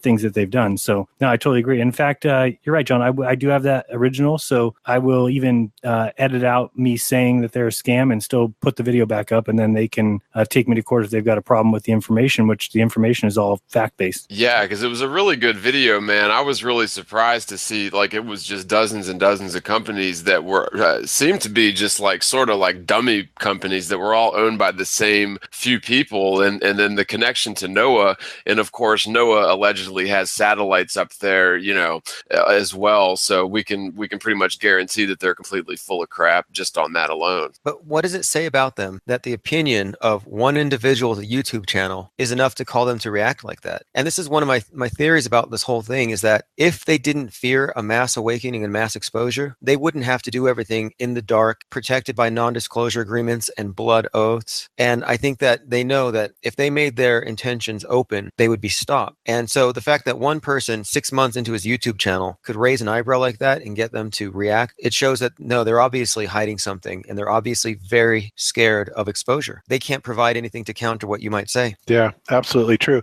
And I didn't know that you had taken it down, Jaron, because that video was fabulous. I mean, it was so unbelievably incriminating to anybody that is talking about, oh, well, you can just go and book anything you want to to the South Pole. And when you tied everything together, all those different companies that are supposedly offering these cruises, and tied it all back to essentially one family, that was just excellent detective work. I got to tell you. Well, that's a special kind of brutal feeling when you put a lot of work into something and you really have eureka moments and document it and share it and do a good job with it, and then you have to take it down. It's almost like a little bit of your heart's ripped out, man. I feel for you, bro. Well, the good thing is that so many people mirrored it that I think you can still find it pretty easily. But I was the one who got, and it was like an official, at least it looked official at the time, a letter from a lawyer saying that I had made, claims about this certain polar cruise company, whatever. I think their name is Polar Cruises, like the official name. And it just said that, that they were going to take legal action. I had 5 days to remove the video or something. So anyway, but I'll actually go through and put that back up because I do think that whole tie together was hugely important, and that people need to realize it's not just, again, it's a deception. For God's sake, I don't know how many times this needs to be said, that it's not the kind of thing that it's the biggest deception in the world. You're not going to just go searching Google and find, a web page that says, www.surprise, we fooled you from NASA, and that's how you figure out the truth. It's not going to be that way. You have to actually gather evidence, form your own conclusion, and then show other people and see if they agree that with your evidence that there is something going on. And that's what we're all trying to do. We know that you can go look up, why does it look like there's colors on the live ISS feed, and then they'll say, oh, it's because of broken pixels. And then you go and yell at us like, see, you just could have done the research. You couldn't even do the research. You couldn't even just type that in. It's like, of course I did that. That's the first line of research, and then there is weeks of stuff after that. It's not just as simple as go search one time and whatever you find is the truth. How could you ever be surprised that you've been deceived if that's your way of doing research? Yeah, I mean, yeah, people swear by the ISS and satellites, but the sad truth is nobody except for a handful of astronauts have allegedly even been on the ISS, and nobody in the world has ever seen a satellite in space, unless you're talking about an artist rendering picture. And yet, people somehow feel that we're crazy for questioning the existence of satellites, which, frankly, they're irrelevant because, the ends that they're supposedly used for can be achieved with arrays of towers and geostationary weather balloons. Get this. This is the funniest thing, that people are arguing against the idea of a flat Earth or the idea of a flat Earth map, but all you need to do is see that probably 10 billion people have circumnavigated the Earth east-west, and one has circumnavigated north-south, and people are okay with that. Nope, it's a globe. How stupid are you guys to ever question it? Shit like that always happens in real life. There's always a couple billion people who have done one thing and one person's done the other. Completely normal. And how could they do that? How could anybody not say, that's pretty big deal. That's pretty interesting. And then you go look into the one person, and it happens to be he was a Freemason. He's a member of the High Court. He's the Queen's cousin. Nope, no red flags there. You guys are idiots bringing up the flat Earth. Yeah, it's not the truth. Oh, man. So anyway, okay, so the other thing I wanted to bring up, the new Spider-Man Homecoming movie, which I guess is coming out pretty soon, has got a couple of really interesting scenes. I won't play the trailer because I don't want to get hit by any copyright strike, but there is this one particular scene where Spidey appears to be holding a holographic image of a domed city or something like that, which I thought was kind of interesting. So I think it'll be worth seeing the movie just to try and figure out exactly what is behind that scene. And there's a couple of other interesting scenes in here as well that have to do with the Washington Monument that are also very interesting. Again, I'll put it in the show notes. You can watch the trailer. But yeah, pretty interesting stuff. So, and then we have one other thing here by Antonio Subarats, who put this out this week. I guess somebody had sent him this. And it's interesting because it appears to be a plane that is flying along in the aurora. And I had actually seen somebody else do some aurora shots from a plane earlier. And to me, it looked a little bit fabricated, but who knows? It may or may not be real. But the interesting thing about this is that right around 56 seconds, and I'm going to slow this down so it's a little bit more realistic as far as the speed, because it's obviously sped up. But right at about 56 seconds, you will see the sun sort of rise, okay? And it'll come up from over here. And so what I was curious about, to me, I would have thought that if the sun was rising, it should have lit up this entire portion of the screen, but maybe not. But in any event, what it does show, if it's real, is it clearly shows that the sun is not necessarily rising, but it's coming towards you and getting bigger as it does right before the pilot takes this hard turn. So I thought that was pretty interesting as well. So have you seen this, John or Jaron or Tim? And if so, what do you think of it? I haven't seen it. Yeah, I saw it, and I'm not sure if it's real or not, but it does draw attention to the point that where's the Terminator line? I thought half the sphere is lit at once, but whenever I see the sun rising and setting in all these videos, you see the light recede. You see it come from a point. It's not uniformly lighting the horizon. And it's pretty obvious to me, based on a lot of just basic video footage and photographic evidence in my own eyes, that the sun is indeed a localized object. Whether that is the sun or the moon, I couldn't tell, but it's interesting footage worth looking at.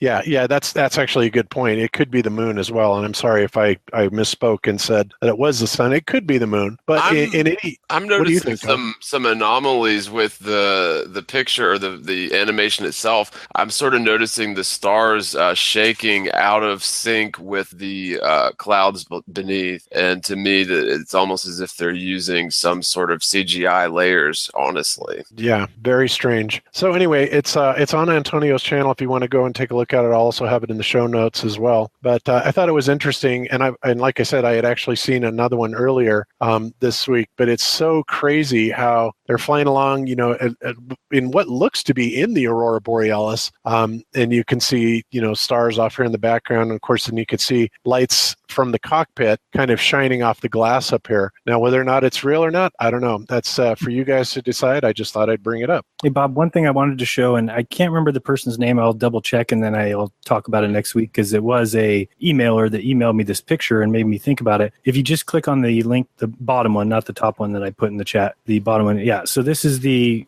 famed blue marble picture, right? That we've all seen, 1971. And they told me, okay, this is the Earth, and half of it is lit. And they said, what about the places that are the same time zone as this? Meaning, if this is noon for this area here that we're looking at, there's places on the other side of the globe, like Helsinki. All the places north of there are the same time zone. It has to be noon for them too. So this is an impossible picture. You can't have. It's so funny because if it's true, we've been fooled by the blue marble since 1971, and nobody has found this. That's why I want to give credit where credit's due. I certainly didn't find it. I'm an idiot. I looked right past it. But the more I kept looking at this and I started playing with my globe, I said, this picture's impossible. That if this is half the globe lit up, then there's places up north of here that are the same time zone. That means it's noon for them too. So how could you have this side be fully lit and not the places above these parts of Europe and stuff like that? You know what I'm saying? Oh, yeah. That's a good point. Right. And I think it's because they wanted to emphasize the existence of the Antarctica. Yeah, I totally agree with that. Yeah, because if you look north of, so that's Africa, and then we can see maybe a little bit of Turkey at the top, but you've got every place, the Ukraine, Moscow, Sweden, all the way north of there that all are in the same time zone. So that means if it's noon for these people, then it's noon for them, yet they Right. This would have to be in the southern summer, like really, really far in the southern summer.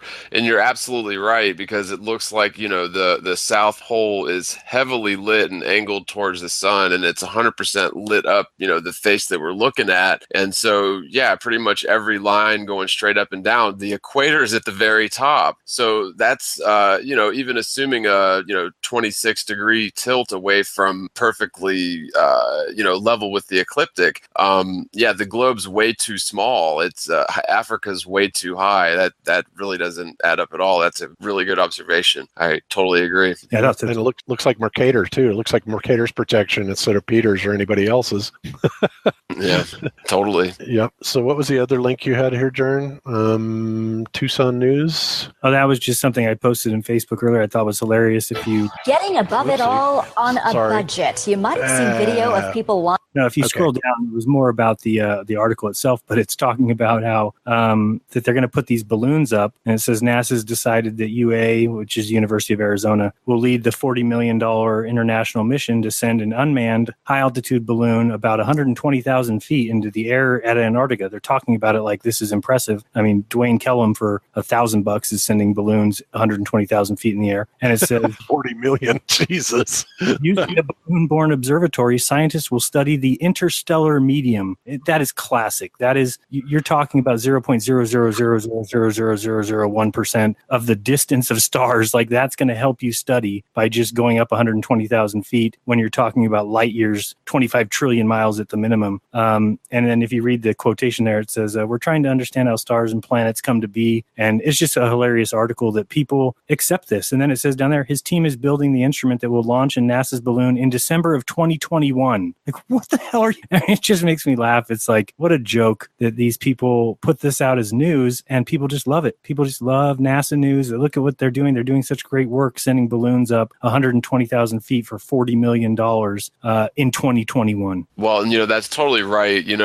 Practical applications for tons of theoretical physics are always 5 or 10 years away, right? And when the 5 or 10 years is up, they're always kicking the can another 5 or 10 years, saying that whether it's gravity waves or whether it's proof for string theory or, practical uses for such, theoretical jargon. But you really do see that. And it's when are people going to finally say, hey, these theories that you guys are working on aren't going to work? Now, in the case of atoms, they really did an excellent job with the propaganda campaign in terms of misnomering nuclear energy, and of course the hoax of nuclear bombs, and then the theoretical hot atomic fusion in stars. And so with the hoax of nuclear energy being more or less steam power, right, just sort of hacking radioactive isotopes, it doesn't have anything to do with splitting of atoms, right? It's just a way to generate heat to boil water. So,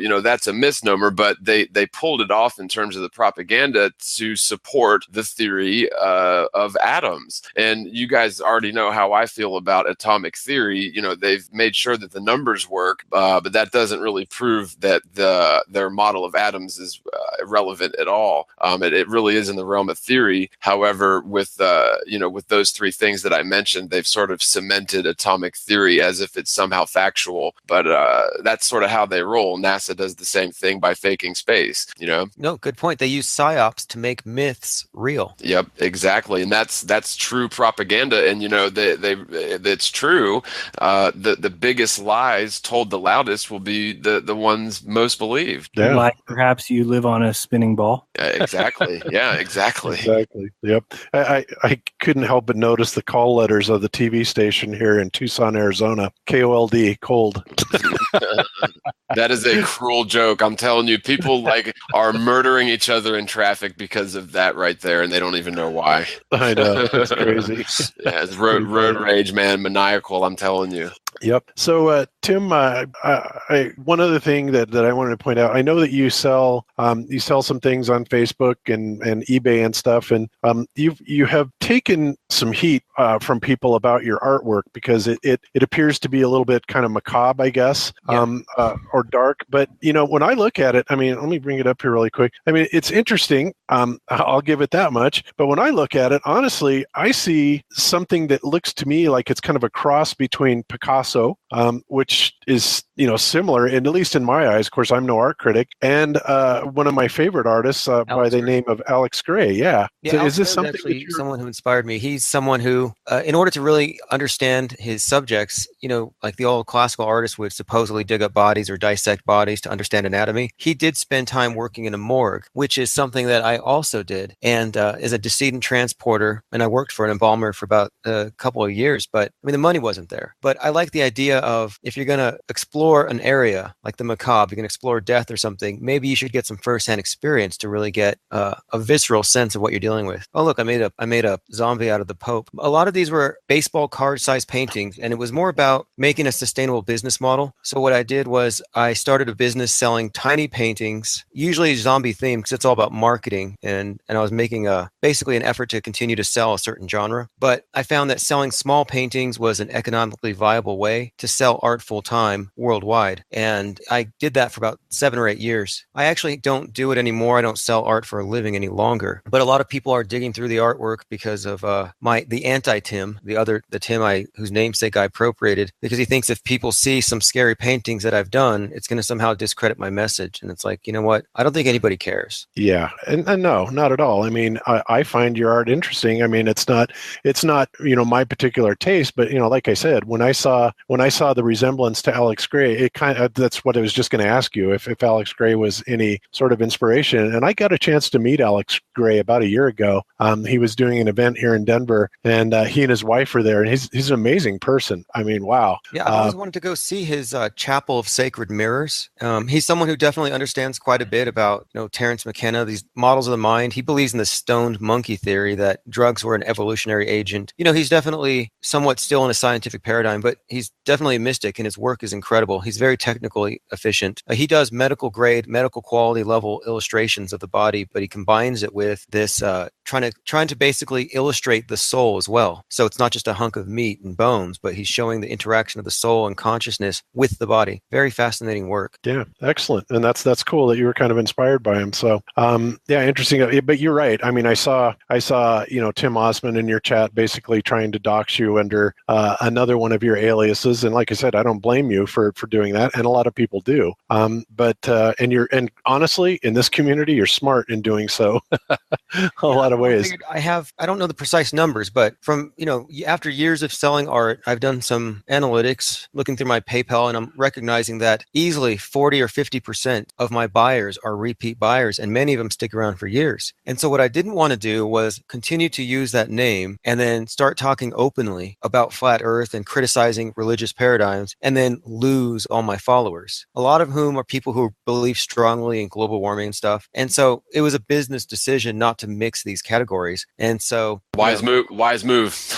And so Tim's thinking, well, he can undermine me like this. And honestly, it doesn't make a difference. I no longer paint that kind of stuff. I think a lot of that was just internalized misanthropy from the constant negativity that's pounded into us through the media. ODD TV did a very good video on zombies and how he used to participate in these zombie crawls in Denver. In fact, I went to one I think he was at, and how that used to be this fun thing, Day of the Dead, not a big deal. But now it's become very dark, as though we are being mocked by the elite who are representing us as these soulless, bloodthirsty, cannibalistic savages. And I'm kind of with that now. So most of my work for the last, since I've discovered Flat Earth, actually, has actually veered away from that. And now it's more about the soul, about more or less the human being as a soul thing, the complete opposite of what I used to do, which was just people as zombies. And so I'm not on level with Alex Gray by any stretch, but I definitely like his theme, his genre, and his ideas. Yeah, he is really an amazing artist. Love his work. But and also shout out to ODD, by the way, who is hosting several people. I don't know if it's at his house or if they're somewhere else, but I asked him if he wanted to come on the show today because I know that he had asked you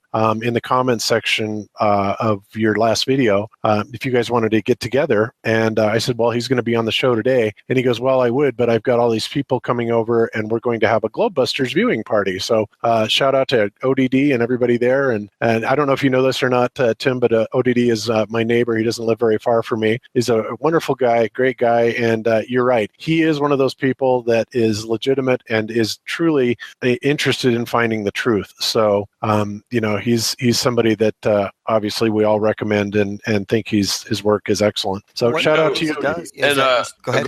Well, I was just going to touch real quick on what you guys were saying before in terms of your sort of change in artwork. I mean, what I've found is it's almost impossible to become a flat earther, especially if you're sort of an atheistic, scientific mindset, without having a hugely, like a really profound increase in your respect for humanity and life in general. So, isn't that sort of, a beautiful thing about flat Earth? That's 100%. Yeah. It is absolutely philanthropic. Absolutely. Yeah, totally. So go ahead. Because heliocentrism takes away our souls. It's a soulless religion. It's hateful. Yeah, absolutely. Yeah, very much so. Okay, guys. Well, I think, we're definitely over 3 hours for sure. But Tim, thank you so much for coming today. I'm glad you finally found your way into the hangout. And it's been I really admire your work. I got to tell you, because I mean, you are so quick-witted, incredibly well-researched, and very intelligent and well-spoken. The first time I saw your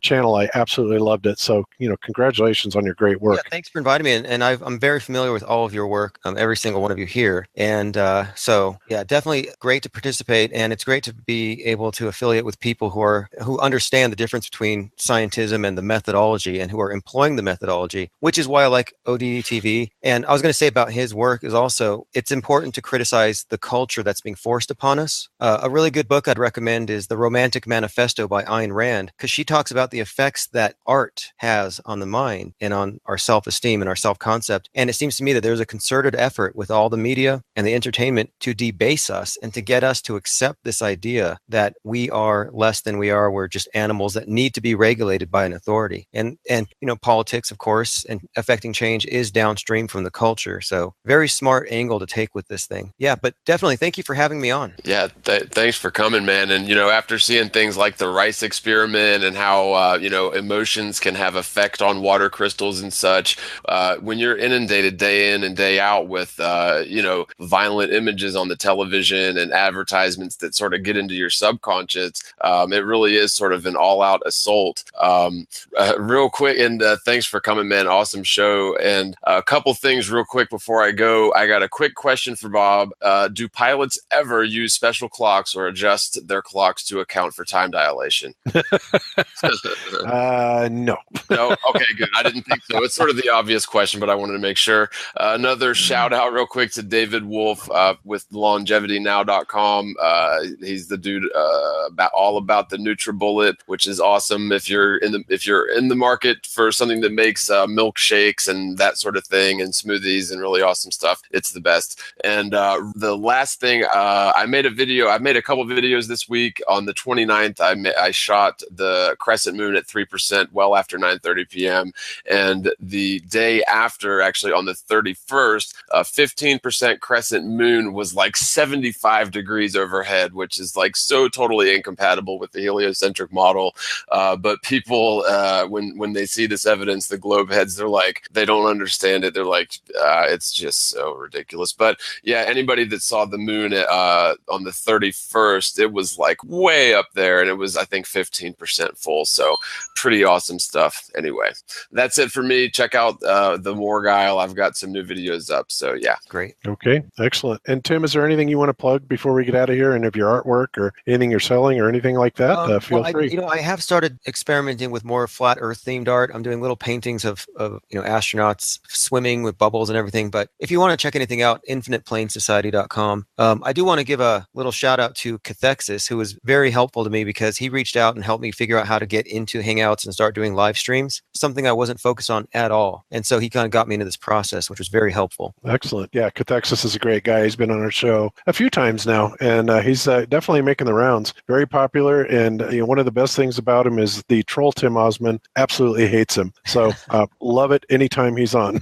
All right. Well, thanks again. Thanks for having me. I appreciate it. Have a great day. Absolutely. You too. Take care, sir. And Jared, do you have any final words you want to say before we cut out of here? Nope. Just thanks to the mods. Thanks to everybody who's watching in the chat room and who watches all our videos. We appreciate it a ton, and you guys are awesome. And when I do get a chance to look at comments, I'm always impressed with the people that are there fighting the good fight. So if it's you, if you've commented back to somebody who's just in there saying, this is retarded or you need to get an education, I appreciate it more than you could ever know. So thank you for doing that. All right. Beautiful. All right, everybody. Well, I guess we will call that a show. It turned out to be a good one today, and I hope we got everything covered that we needed to. We will be back next week. At some point, another guest that we're having on, probably not next week or maybe the week after that, or maybe a week later, is going to be Devin Maggi, and I have talked about him several times. I really like his work, and he has agreed to come on the show, and we're going to be talking to him in a couple of weeks. So I'm really excited about that because I really like his work, and especially his work in spirituality and basically trying to come to an understanding with it. So you got that to look forward to, and besides that, I think that's about all I have as well. So with that, shout out to Yahusha Peepees. Yeah, Yahusha Biba and Washu Baba. Yep. Those guys. Yeah. Can't ignore them. So, all right, everybody. Be good to each other. Don't lie to each other. Open your mind. There's truth inside. Peace out, everybody. Peace.